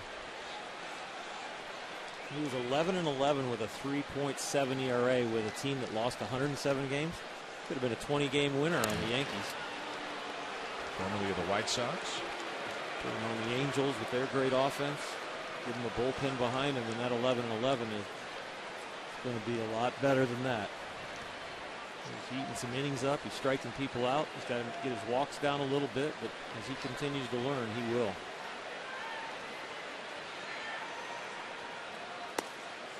And he talked about how when he's not playing, how into the game he is, how he can learn from anybody, any opposing player, pick up tendencies from anybody on his team or other teams. And you can see he's not the kind of guy who's going to goof around in the dugout. He's going to watch a game. Yeah, his head's not in the stands, and it's not working on sunflower seeds and not paying attention. He's right in there. So we can consider him close to being a real player.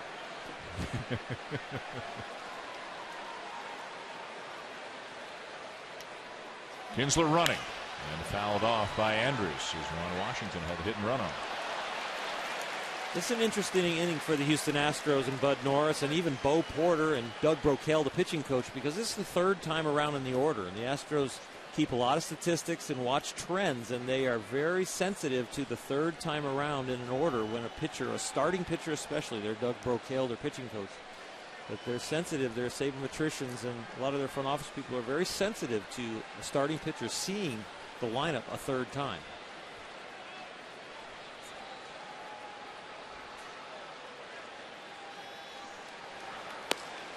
Swung on and missed by Andrews. Fifth strikeout for Norris. And activity now in the Houston pen. Another one of the veterans they've brought in, left-hander Eric Bedard, is up for the Astros, and he is going to work as a starter, but in the fifth starter spot. They got an off day early. They don't need him to start for a while, so he is up under the watchful eye of Dennis Martinez out of the Astro bullpen. El Presidente. El Perfecto. El Perfecto. El Nasty. El Perfecto against the Los Angeles Dodgers. That's right. In Dodger Stadium. He was one of the two guys that you could close your eyes and pretty much tell every pitch he was throwing just by the sound. His curveball made like a chainsaw sound, a buzzing sound like no one's did. A tight spin and the wind hitting the. You could hear it? Lace. Yes, absolutely, you could hear it. Wow. Could you hit it with your eyes open? Nope. He did an interesting thing, too, when he stepped back from the windup. If he was going inside, he'd slide his foot one way. If he was going outside, he'd slide it the other way on the rubber. And you could actually watch it, but nobody ever picked it up. He threw a lot of dirt on the rubber, so you didn't know where he was going. 245 career wins for Dennis Martinez. Lance Berkman lines the ball to right field. That's a base hit.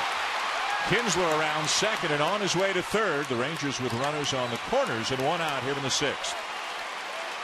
That's a great read by Kinsler with one out. I mean, he was off at the crack of the bat. He knew exactly where the right fielder was playing, and he didn't hesitate to get to third base. And you know, when we talked to Ron Washington before the game, he told us that Kinsler's probably the best instinctive base runner they have. Not the fastest, but the most instinctive, and that's just part of those instincts right there.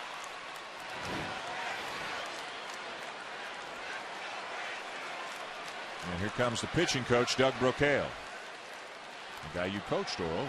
In Texas, and this is one of the great personalities in the game also that really is a baseball guy through and through. And talk about get out there and charge somebody up. When you go to the mound to visit Doug Brocail when he was an active pitcher, boy, he charged me up just coming out to the mound to talk to him, even if he's in a jam.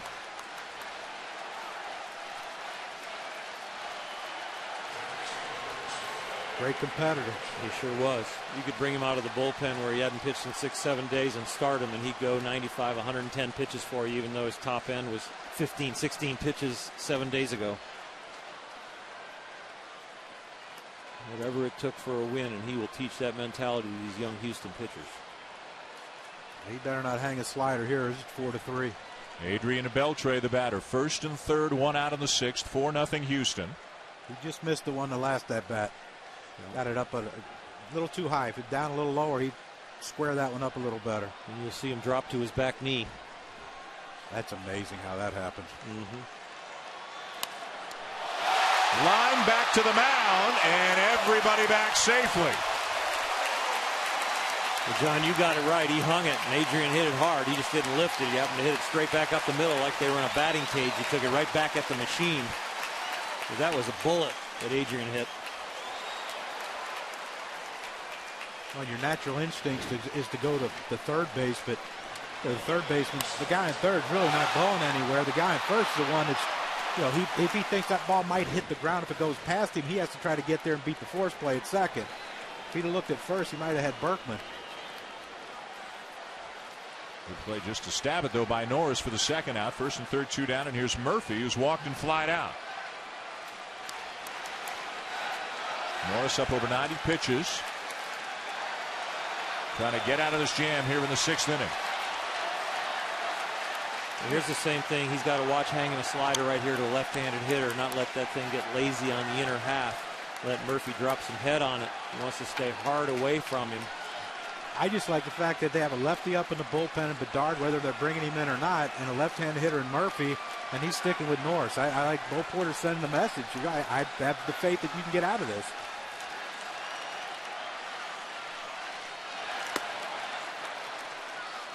Well, you got to believe he's going to get Murphy, and he's also going to get Cruz on deck, being right-handed. And that could be his last hitter, possibly.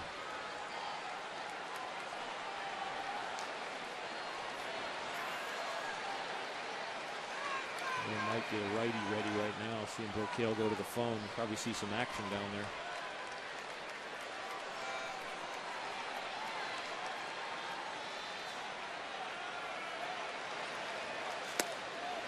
Outside, ball 2. If they want the right-hander ready, you're going to get a visit right here from Castro because they're going to have to stall.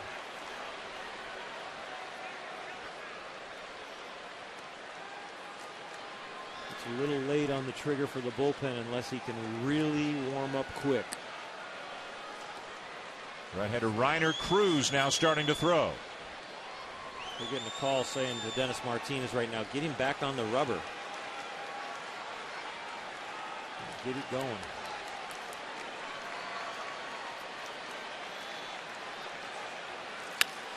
Base hit right field. Kinsler will score. Berkman stops at second, and the Rangers are on the board now, trailing 4-1. In some ways, the bullpen should have been active from the right side. As soon as Beltre hit the line drive back at Norris and they got an out, yeah, they were fortunate to get an out. But now that right-hander down there in the bullpen is probably not ready for Cruz, and they're going to have to stall if they want to get Norris out of this game. Well, this is a veteran hitter in David Murphy. You got the big hole between first and second with the runner on first. Watch his top hand, how it rolls over top of this ball. Deadly trying. Look at that top hand roll over. He's trying to pull that ball, even though it's away. He still can get the barrel out, and once he makes contact, he rolls that hand over and shoots it through that hole to get that easy base hit. That's beautiful. And now all of a sudden the tying run is at the plate. Nelson Cruz has walked and flied out.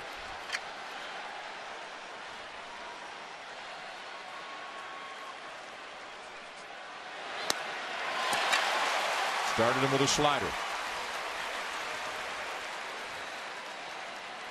Here's where, when you're the pitcher and you see him swing and miss at that slider, you can't try to throw a better one, because if you try to throw a better one, that's when you hang it and overthrow it. You've got to just throw one more good one. You try to throw it harder and better, sometimes it slips out the top half of your hand and you just leave it there spinning in the middle like it's sitting on a tee for the hitter.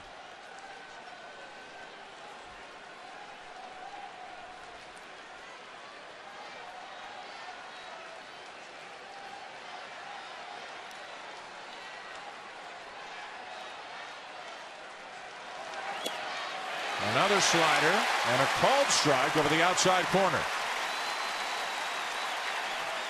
Yeah, look a little wide out there. Let's see what K-Zone thinks about it. That ball starts as a ball and ends up a ball. Yep. Norris caught a break on the mound.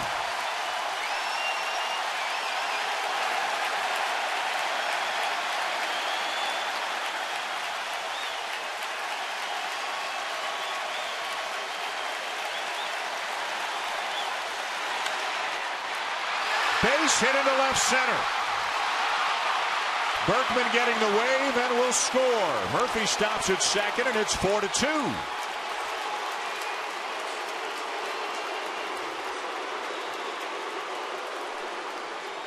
Exactly what you're talking about. Well, it looked like he tried to throw the best slider of his career, and he hung it. It's real hard to throw an extra good one when you're hit a little bit of a wall fatigue-wise. And now we're finally going to get the lefty. So Norris goes 5 2/3, leaves with the lead, and the left-handed Bedard on his way in. Presented by Burger King is brought to you by the Home Depot. More saving, more doing. That's the power of the Home Depot. And AT&T, rethink possible.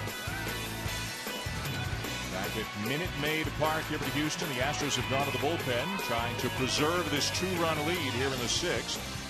34-year-old left-hander Eric Bedard, who spent last year with the Pirates, went 7-14 with an ERA of 5.01. Best years were with the Orioles. Back in 06 and 07, won 15 in 06, won 13 in 07. He is a starter. He is going to be in the rotation, but out of the number 5 spot for the Astros. And Bo Porter will go to him out of the bullpen here to face left-hand hitting A.J. Pierzynski, with the tying run now at first and the go-ahead run at the plate with 2 down in the 6th. Well, if I'm A.J., just watching Bedard warm up, every pitch, his fastball and his breaking ball were away to left-handed hitters. I'm thinking right now, if he can't command the inside, I'm looking away and trying to slap something to left. Nearly squirts through Castro, ball 1. He can run it up there 88 to 93. He does that slurvy kind of curve ball. And there you saw right there the first pitch where he spiked the fastball down and away. It's a little different when you're in spring training trained to be a starter, and all of a sudden your first outing is in a key situation as a reliever. Skies one to center field. Inning over. 2 runs for the Rangers, still a 4-2 lead for the Astros. Astros GM Jeff Luhnow with a buster on the other side. 4-2. As we go to the bottom of the 6th inning, let's send it down to Buster Olney with the GM of the Astros, Jeff Luhnow. Jeff, I've heard from some of your peers, general managers with other teams, that the Astros probably are the purest form of implementation of statistical data. Tell me in a nutshell what your philosophy is. Well, it's pretty simple. We're trying to develop the best young talent in baseball and get the Astros back to where they used to be. They had a stretch there of 6 postseasons in 9 years, and that's what we want to get. We want to win a couple championships, and we know to do that we've got to develop our own players. So how we get our own players, we use a combination of good old-fashioned scouting and whatever information is available to us. And yes, some of that is today's modern statistics. Now, one of the interesting things you announced the other day, you're going with a tandem system in the minor leagues. Explain that.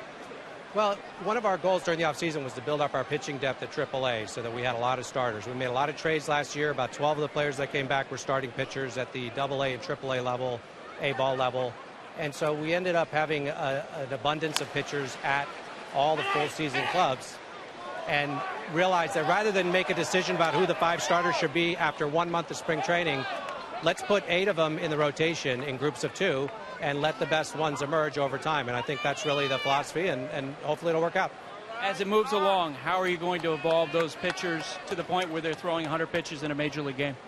Well, the ones that are performing are actually going to have roughly the same innings as they would in a 5-man rotation. But over time, we actually expect to go back to a 5-man rotation. So later in the season, you want those guys to get some experience going through the lineup for the 3rd time. That always seems to be a challenge for a lot of these young pitchers, and we want to give them that experience. But, for right now, I think for the months of April and May, we're going to go with the tandem system and see how it works. Since the publishing of the book Moneyball, there's been some resistance in the old school to the implementation of statistics. When you run into that with people that you work with, how do you deal with that? I think it's a conversation because ultimately we all have the same objective. We want to find the best players and put the best players on the field. And, if you have evidence that a player has performed well in the past, that's usually a good indication he's going to perform well in the future. And, you got to rely on your scouts, no question about it. But I think most clubs are using all the information they have available to them to make the best decisions, and that's all we're doing. And I think once you have the conversation, frankly, about it, everybody gets on the same page.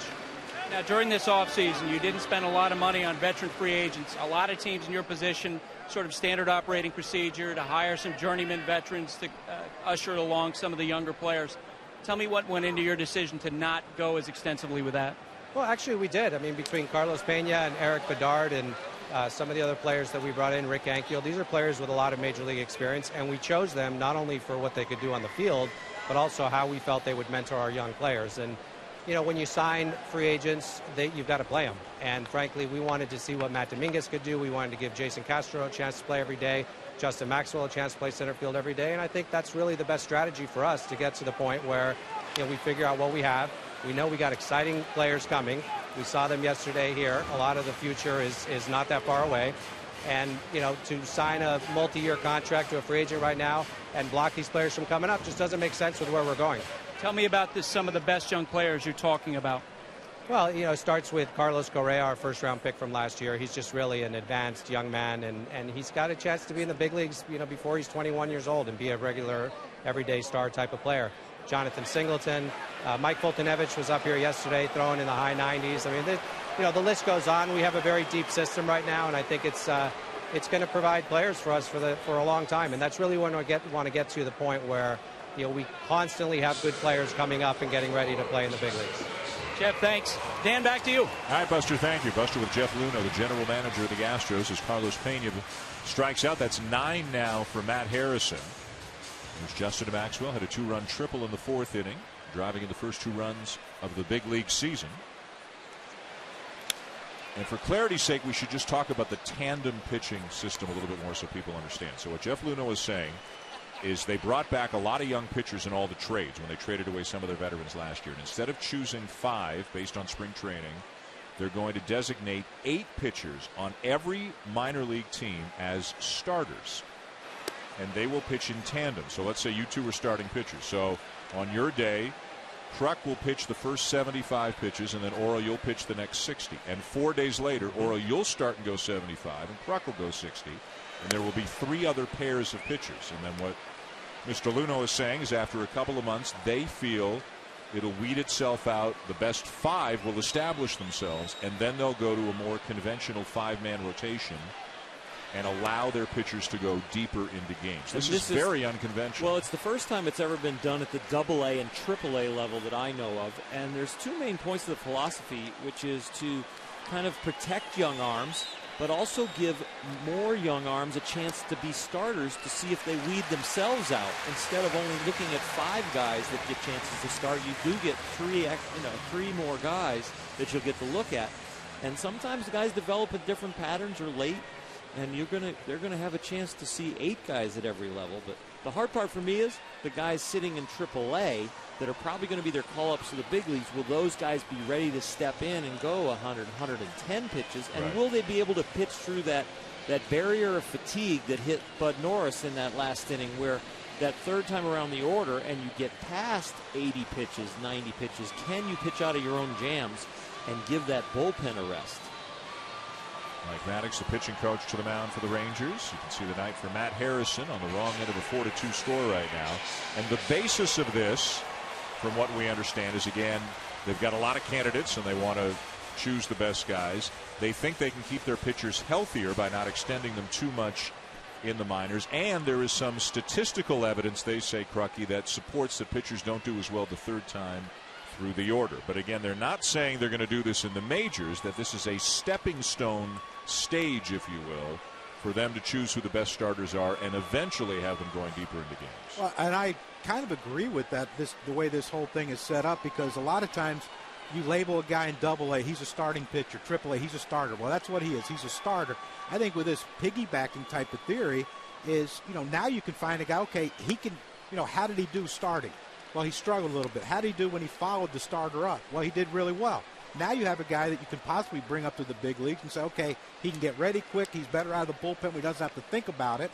And you know, he's better that way. So, you know, a lot of times guys come up to the big leagues as a starting pitcher all through the minor leagues, and they have to throw him out in the bullpen to be a long guy. Maybe now they'll be more prepared.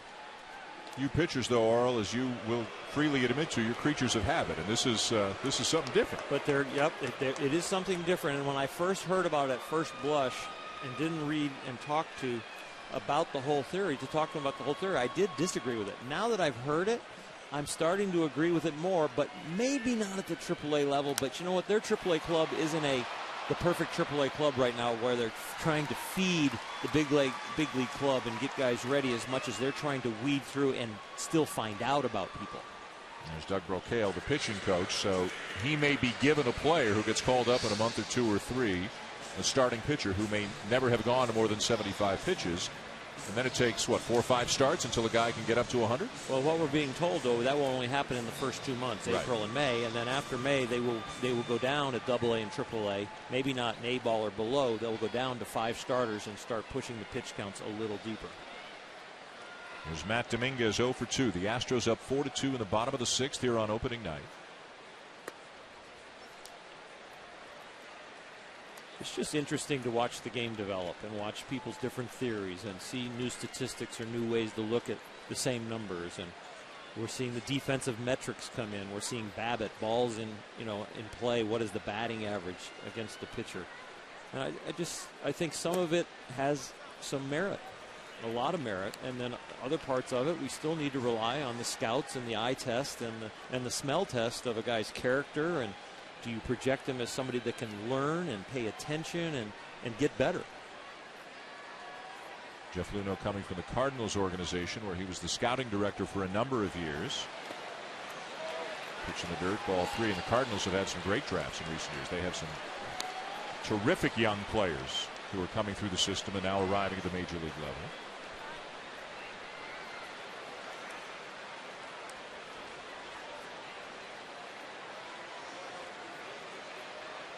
Harrison approaching 100 pitches, and a couple of relievers up in the pen.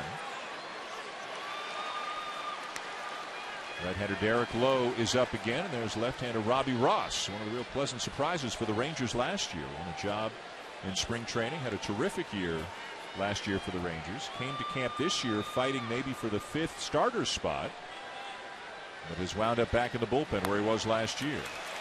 There's ball 4, and is that going to be the end of the line for Harrison?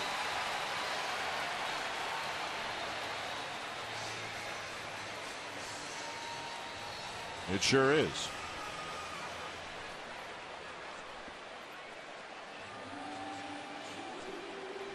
Harrison an even 100 pitches. He will leave on the wrong end of a 4-2 score here on opening night as Ron Washington's made the call to the pen.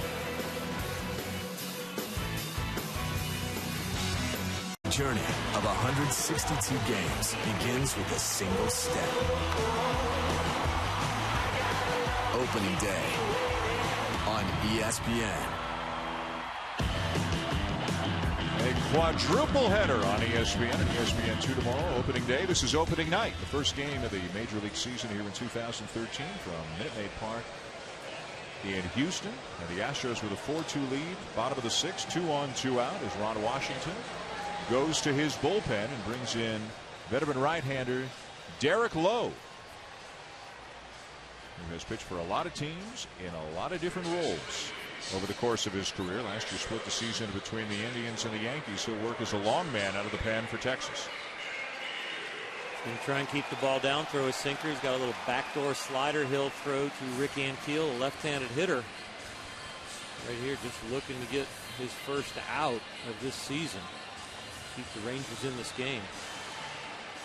Ankiel coming on as a pinch hitter for Brandon Barnes. By all accounts, Ankiel had a terrific spring. Guy who was with Bo Porter in Washington.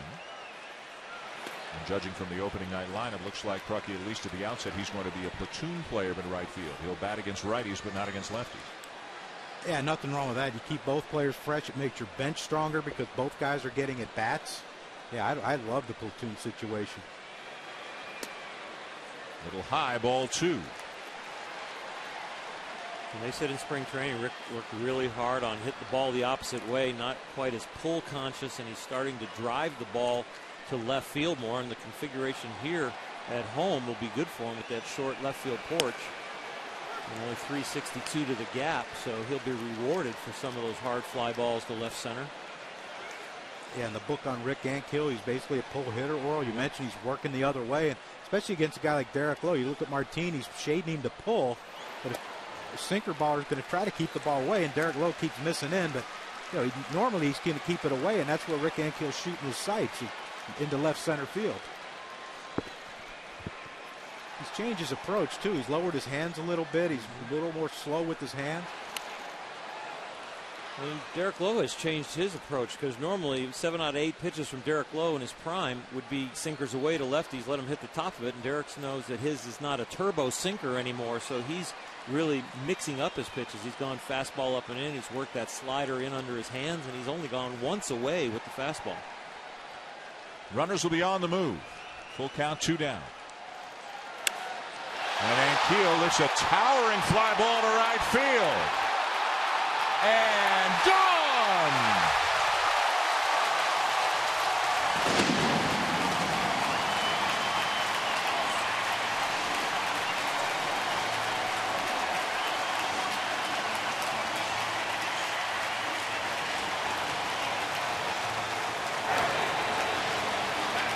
Not a bad way to start your season if you're Rick Ankiel. Well, the one thing is, as a left-handed hitter, and John, you know this better than anybody, when you start working the ball to left field, it keeps you on the breaking ball when they hang it. And so instead of pulling it foul or popping it up, this little breaking ball right here stays in the middle at 82 miles an hour. And Rick Ankiel with the lower hands is able to stay on it, not jump at it, and square it up and hit it an awful long way. Even though it went to right, it was a left field approach that got that home run for him. Well, and when a guy's throwing 88 and his breaking ball's 82, there's not that big of a difference in it, so you can tell yourself, I'm going to shoot this thing to left. He throws me anything slow, I can still pull it. And like you said, well, keep it fair. That's the big thing. Now, how about the Astros up 7-2 on the Rangers here in the bottom of the 6th? Rick Ankiel's first at bat with Houston is a pinch hit 3-run homer. And the count on Ronnie Cedeno. Leading the league in hitting and RBIs so far, and home runs. He's your Triple Crown leader right now. He really is. His 5th career pinch hit home run. The Astros could be a half a game in first place after this game.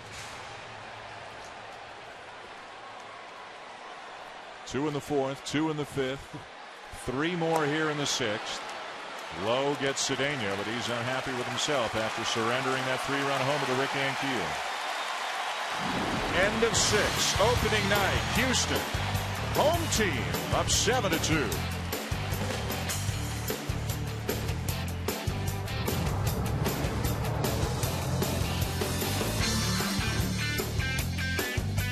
Baseball on ESPN, presented by Burger King. For the 7th in Houston. The man of the moment, Rick Ankiel, who hit the 3-run pinch hit homer for the Astros to extend the lead to 7-2, stays in the game in right field. Eric Bedard back on the mound. Mitch Moreland, the batter, and he takes outside ball 1. Well, we talked about the veterans that they brought in. They're kind of Bo Porter, hand-picked guys. Well, when you're going to further the manager's message to young players, it always helps when you contribute and you put up numbers also. It's a lot more weight to your words than if you're sitting on the bench hitting 180 and not contributing, but you're the veteran that's given the message. And Bedard on the mound was brought in for that, and he can have a good outing tonight, maybe, and fill a role. Pena, who's brought in, also has a base hit tonight, and now Rick Ankiel comes off the bench and gives him a lot of breathing room.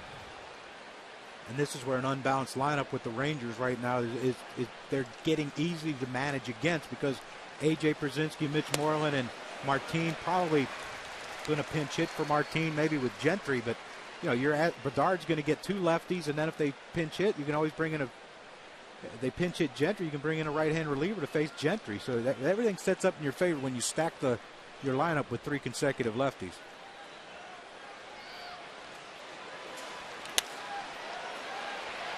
Picked it short by Cedeno, and on to first for out number 1. It was a nice little play by Cedeno. Even better positioning by the defense of the Astros. Had him right up the middle right there in the right spot. Cedeno brought in late in spring training after being released by the Cardinals just to come in as a glove man. Really weren't counting on his bat. He fielded that one very cleanly and was in the right spot.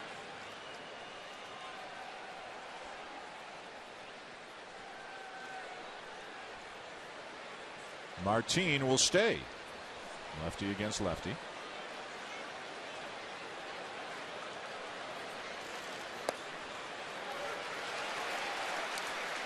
There's no one warming up in the bullpen, and I know they want to give the kid a a chance to prove himself. But he hit 359 last year in AAA, so he had to get some hits off lefties. Comes up empty on the breaking ball, quickly 0-2. Well, we asked Ron Washington about a scouting report on his offense. He really felt like that early in the season he'd be kind of in survival mode and really learning how to hit up here at the big league level, that they really made the team for his glove. And they like the fact that he's always had potential and ability, but now it's starting to come together. But this is a big challenge for survival mode. Well, to swing that big, I know he's excited. It's opening day, and he's in the big leagues. If he doesn't tone down that swing a little bit with the head jerking and pulling off, he's gonna struggle.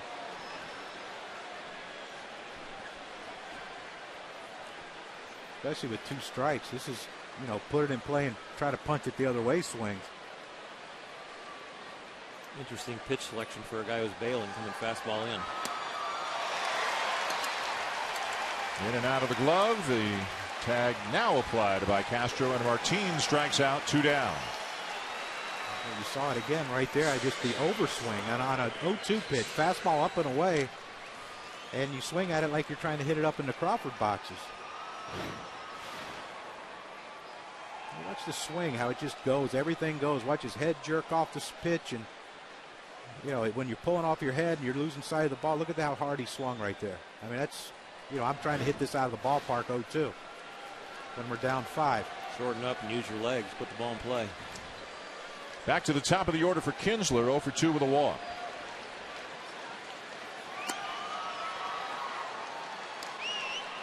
And again, he's young. It could be opening day jitters and overexcitement, overswinging, trying to, I want to try to go deep and impress everyone, see how far I can hit it. I get that whole thing. I remember my first big league at bat. I faced Bob Welch. I was trying to, and this is one of the reasons I don't like Dodger Stadium, because they had so many great pitchers. So people in LA who think that, I don't like Dodger Stadium because of whatever, it's because they had such good pitching. But I was trying to go deep. Bedard gets him in order. Still 7-2 Astros. 7th inning stretch here in Houston on opening night. We'll be keeping it here. Lyle Lovett, who sung the national anthem before the game, is still here, and we'll sing God Bless America here on opening night.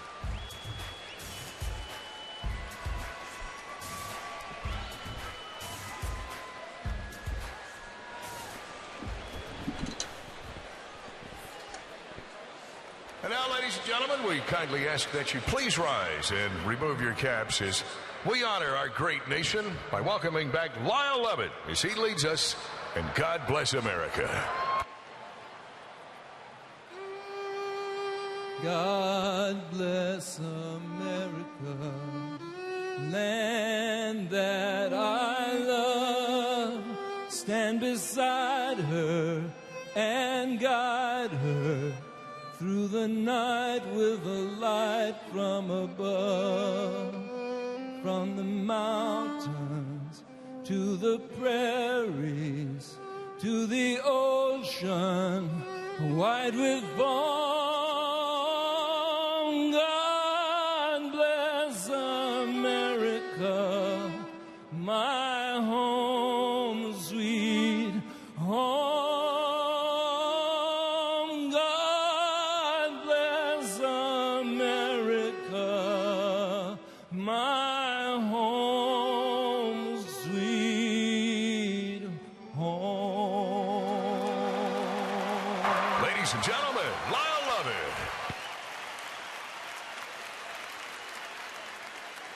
I'm Elvis Andrew. This is my position. I think having a tattoo, you have to be for a meaning. I really want to get a tattoo in love and memory of my dad. He passed away in 1996. It was a lung cancer. They tell me he got all the tools to not just being a professional, to probably, to make the whole, big leagues and everything. There's not too many people who actually throw away their dreams. Instead, he just, choose to go to college and help our family. And that's the reason that I'm here. People ask me what I ride in the field. before every game, and that's his name.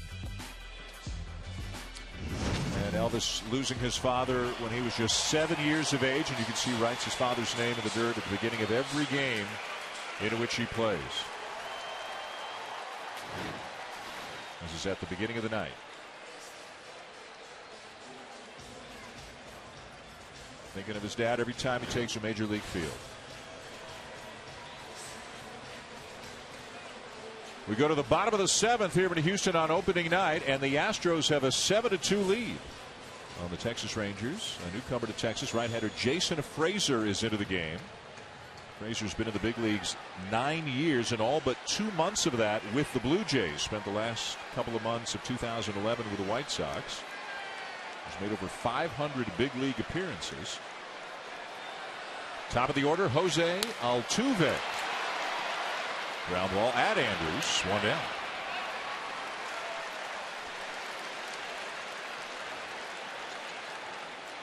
The Texas bullpen, a much different situation to guys than last year. Last year you had Mike Adams, you had Koji Uehara, and now Frazier is a newcomer. And Ron Washington said it was before the game that other than Joe Nathan, who's closing, the rest of the roles are going to be determined by the players themselves over the coming weeks. They haven't established the roles. This is still an open competition, and whoever pitches the best is going to get the biggest opportunity.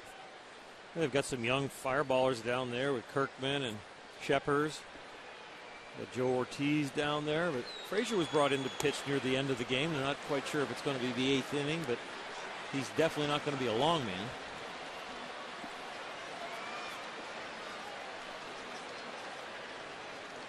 Brett Wallace, the batter, 1 for 3.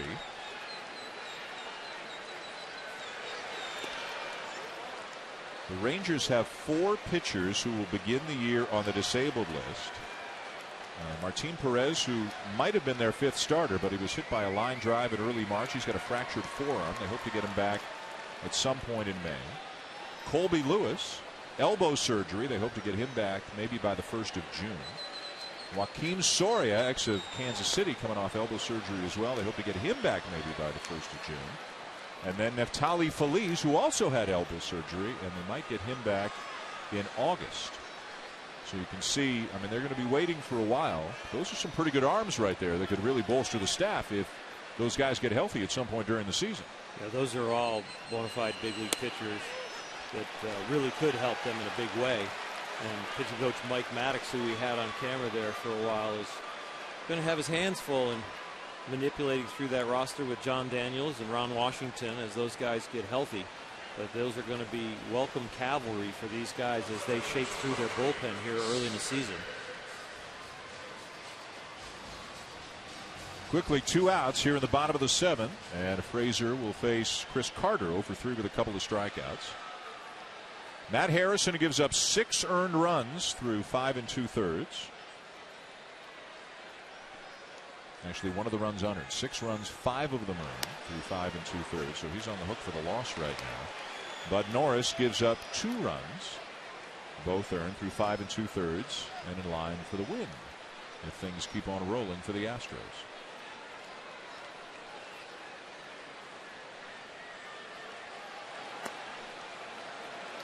We talked early on, Dan, about this Houston Astros team being a team that's probably going to swing and miss a lot, but they're going to hit a lot of long fly balls, a lot of home runs. Some of these young guys, this guy at the plate, Chris Carter, Carlos Payne, he's got some pop. Justin Maxwell hit near the top of the wall here for that triple. Matt Dominguez got some power. Brett Wallace's power is coming on. The thing about these young hitters, though, that they got some pop, but they're going to have to learn to make contact consistently and get their averages up. And not only be able to hit the big fly, but have some consistent, solid big league at bats.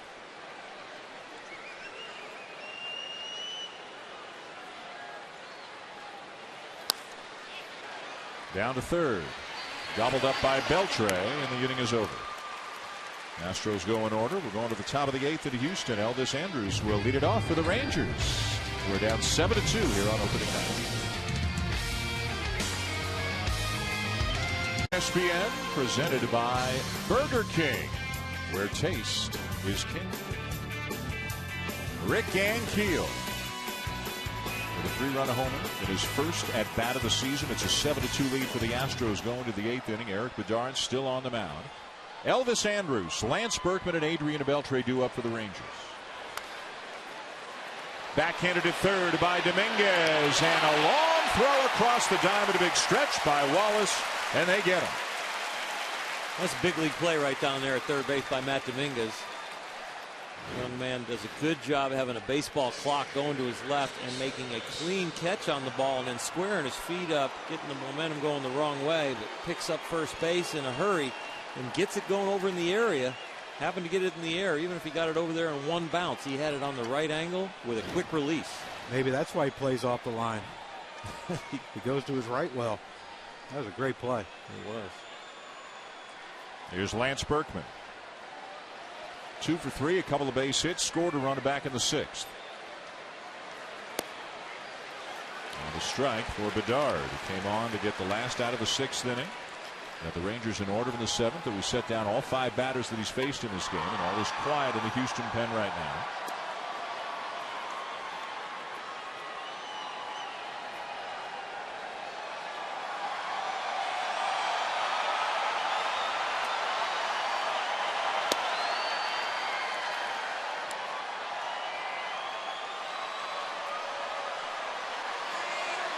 $41,307, a sellout here on opening night in Houston. And so far, so good if you're a fan of the home team.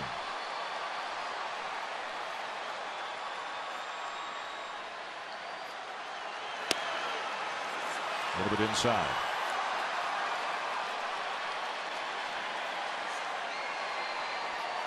This is a 3-game series. They won't play tomorrow, but the two teams will meet again here Tuesday night. And then again on Wednesday night. We'll have the Rangers again for you 1 week from tonight on Sunday Night Baseball as they host the Los Angeles Angels. And we're thinking maybe Jared Weaver and Yu Darvish.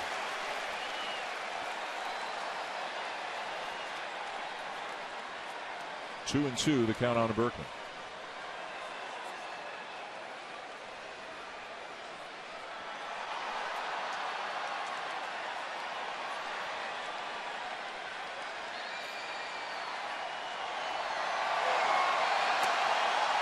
Big breaking ball winds up down and in, full count. 7-2, 8th inning, 3-2, or you're just pumping a fastball down and away, and if he hits it out the other way, right? Exactly. I'm not going to set an inning up. I'm going to make you hit your way on.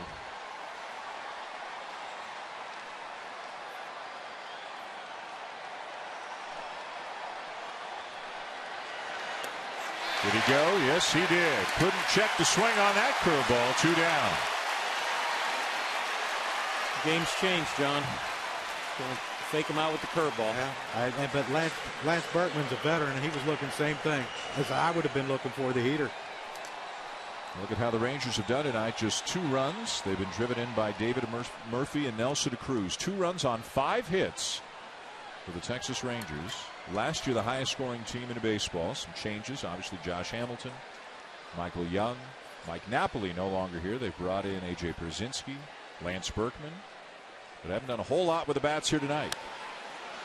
Beltre pops it up. And it's another 3-up, 3-down inning for Eric Bedard. To the bottom of the 8th on opening night. And the Astros have a 7-2 lead on the Rangers.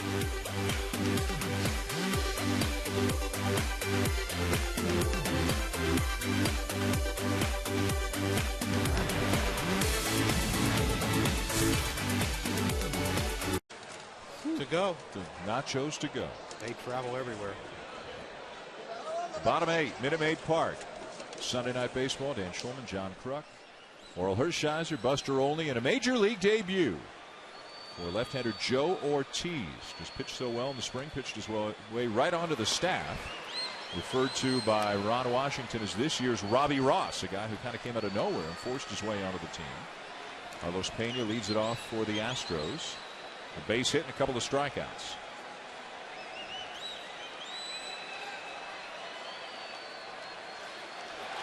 Ortiz, just 5'7", 22 years of age, from Venezuela. First major league appearance.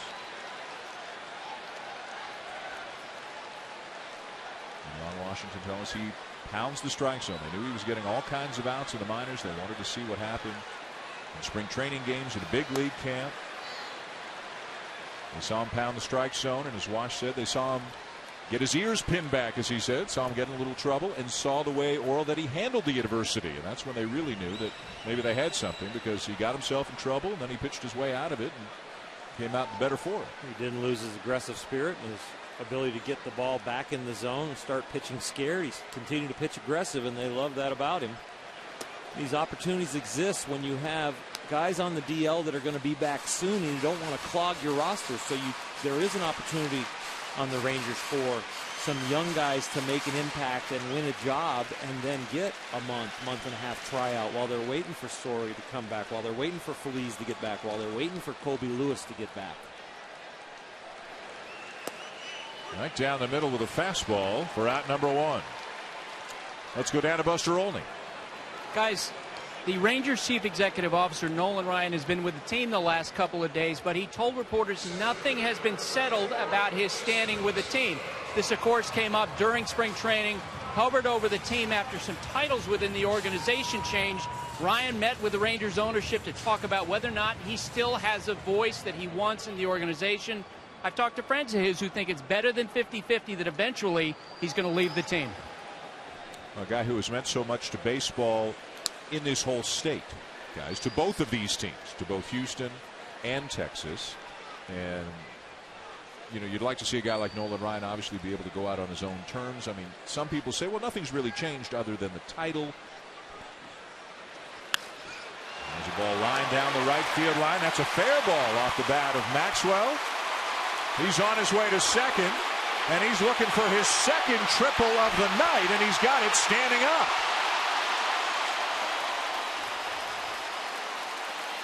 The young man came into the season with a lot of expectations. His picture plastered all over town. He really kind of became the face of the Astros in this construction project they have here, and he hasn't disappointed tonight with a couple triples and running the ball out and doing a nice job in the outfield. Made a nice grab that was a trap early on, but got called a catch, but he put the effort in to get the call, and right here he does a good job staying inside that ball and driving it down the right field line. And a guy who can do that, take a pitch middle in up and slice it down the right field line for a triple. One, you have to have speed, but two, he's going to be tough to defend, because if he gets out in front of that ball, he can pull it and hit a home run in the Crawford box, or what we just saw. That swing right there reminded me of Derek Jeter, the way Derek fights that ball off and kind of pushes it out there, but still gets the barrel on it. Handsy. Man, I love hands hitters. Derek's probably the best at it. You see Maxwell right there. His hands were actually way out in front of his chest when he hit the ball, but the thing is, his hands were out in front, but the barrel was still in the strike zone. Those people are hard to get out because that barrel's in the strike zone a long time when they're out in front of it or when they're behind it. Infield in for the Rangers. Ground ball to second. Maxwell can't risk it. 2 down.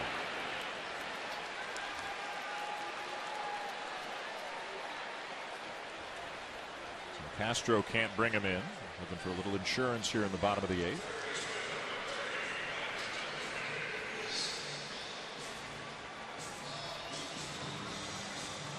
Big night for Maxwell with 2 triples and a couple of RBIs and the big pinch hit 3-run homer for Rick Ankiel back in the 6th inning that blew it open.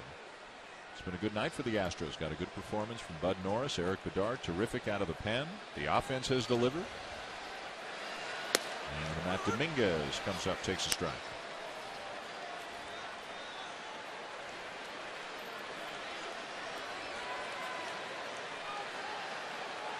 Nobody up in the Astros pen. So Eric Bedard, the 5th starter, who came on in the 6th inning in relief because they don't need a spot for a while. Kind of feels like the minor league tandem thing going on. You're here, right. You know, we got an A-ball, AA, AAA. We're going to do it at the big leagues. We're going to take 2 starters and split the game. I think Bud Norris had 97 pitches. Eric Bedard coming in for the next half of the game. Kinsler can barehand it, and another run will score.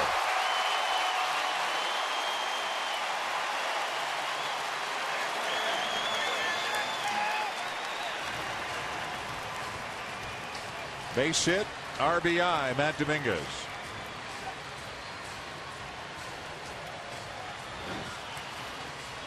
This is Bullet. You just try and protect yourself out there. You don't get mad you couldn't catch it. But right there, Kinsler did everything he could to try and save this run with 2 out. He just doesn't get it in his hand and the webbing of his fingers, and it's do or die play. You don't second guess him for going bare hand there and try and save the run. Rangers playing behind the runner as Ankiel fouls it off left side.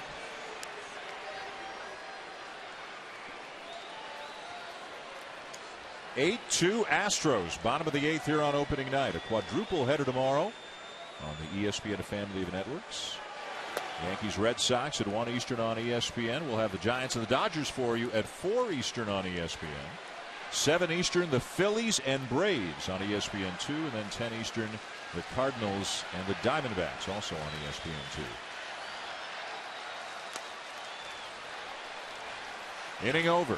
A run in for the Astros, and we're going to the 9th on opening night. Bedard back to the mound with a 6-run lead. Among the stories that you'll see with Stuart Scott and Scott Van Pelt, Michigan and Louisville advance to the Final Four with wins today. No LeBron, no Dwayne Wade. No problem for the Heat today against San Antonio. In the Sunday conversation, Mariano Rivera talks about his final season as a big leaguer. Scott Van Pelt, Stuart Scott have it as soon as this game is over. Top of the 9th inning, and Eric Bedard is back out there, and he's looking for his first big league save. One of the requirements for a save is 3 innings of effective relief, and he's already gone 2 1/3. He's been effective. He's been effective, all right. 7 up and 7 down. He gets this done, and he'll pick up his first ever big league save. And he's leading by 6. David Murphy leads it off for Texas.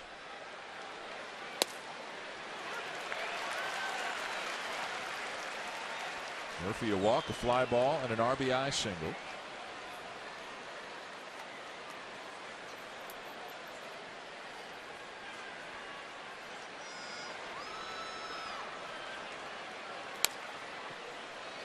Quite a little boost in confidence for the Houston Astros coming out of spring training. They hit a lot of home runs. They said that, they were together. This isn't a construction project. We're going to go out every night and try and win. Their offense produces. Maxwell there in center made a good catch, hit a couple triples. Ricky Ankiel comes off the bench, hits a 3-run home run. And the 2 pitchers that were supposed to do well are doing well. Bud Norris, who was hot here at home last year, and Bedard they brought in to kind of stabilize the rotation, but here doing a great job in relief.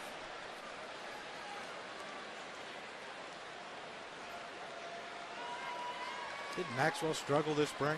A little bit. They said that just shows his timing was off. It shows you how important that is. You're a big believer in good spring training, huh? No. Up and in, 2-2. It's a little different when you get in these triple-decker, quadruple-decker stadiums with the bright lights and the big crowds. And we heard Ron Washington when we were talking to him. He said these guys were great in spring, but this is the regular season now. This isn't spring training anymore. He kept reiterating that fact every young pitcher and young player he talked about.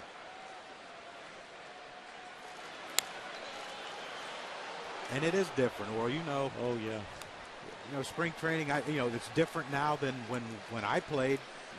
We used to get a couple thousand people. Now they're, 8,000-10,000 come to these spring training games. And the ballparks are so beautiful right now, and in a lot of these spring training camps. And it is different. We knew it was an exhibition game. These games now with all these people, you feel like a regular season. There's definitely a different adrenaline rush, different pitch selections that you see, all different kinds of stuff once you get to the regular season at these stadiums that are so beautiful. And if you pack them, you get to stand out there in that bump or in that batter's box. It's a special feeling.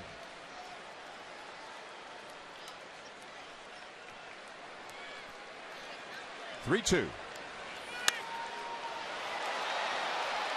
Maxwell back. Made the catch. That one is caught. What a night for Justin Maxwell. We think he caught it. He could have trapped it back there against the fence, but it's tough with that corner there. We lost him. Real. Nope, that's a catch. That's a catch. You got it.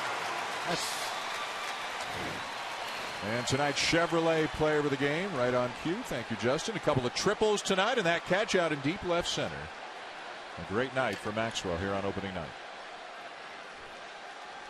They had another baseball tonight. They'd be dialing up some web gems with Maxwell and Dominguez. And a trap gem. Hey, if it's an out, it's a gem.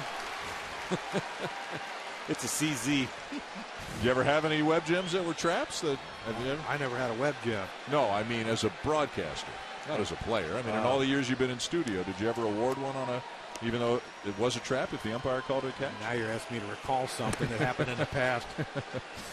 A little late in the season for that, Dan. I hear you. We're all the way in the 9th inning of the first game. The season isn't over.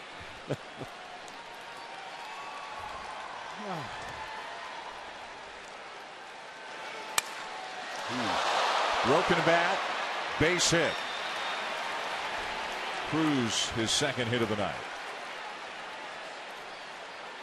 Do you play baseball or softball? Tell us what you play for by uploading a video to social media with hashtag #IPLAY, and your video may be featured on MLBFanCave.com.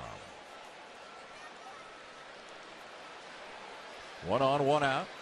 Rangers down by 6 here in the 9th inning. I invite you to join us again tomorrow. 4 games.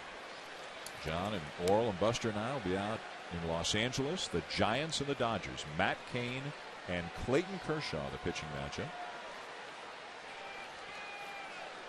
A.J. Pierzynski's 1 for 3.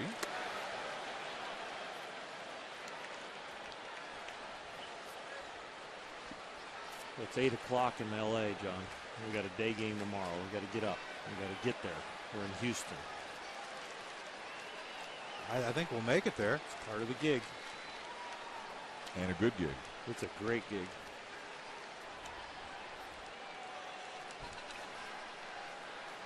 I guess I'll jump in and drink the company Kool-Aid too. It's a heck of a gig.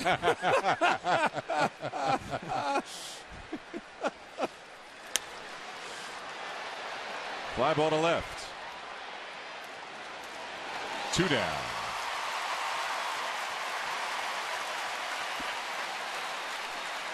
Settle in tomorrow beginning at 1 o'clock Eastern time. 4 games coming your way.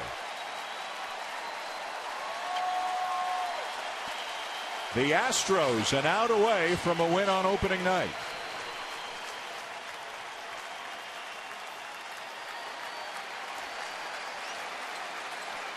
And this will be win number 1 for Bo Porter and win number 4,000 for the Houston Astros as a franchise.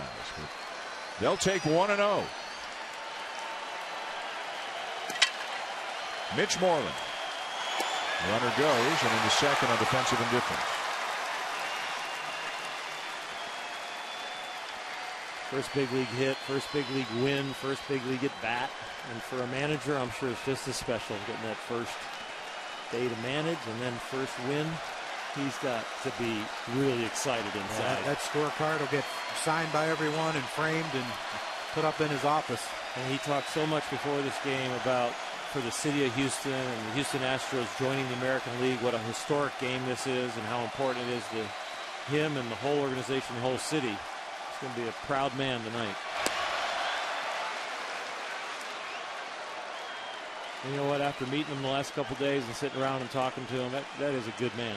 He's a straight shooter. He wants the best for this organization, for these kids and the players around him. And it might be his first day on the job, but he's handled it very, very well.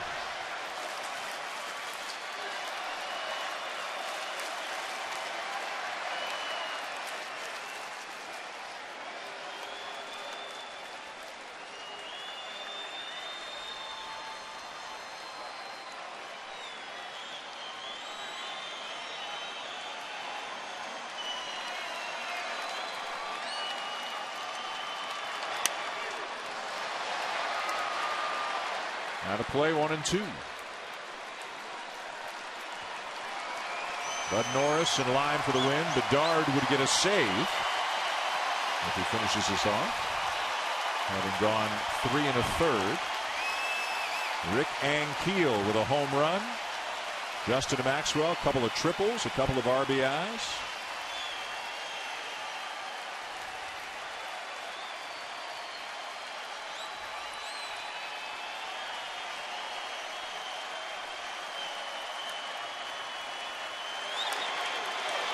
And Moreland fights one off.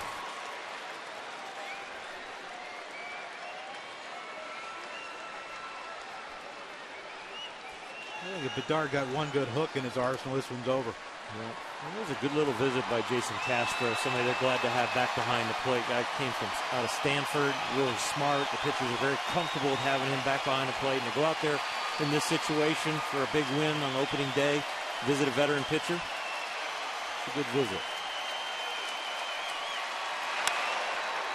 And a ground ball to second. And the Astros win it.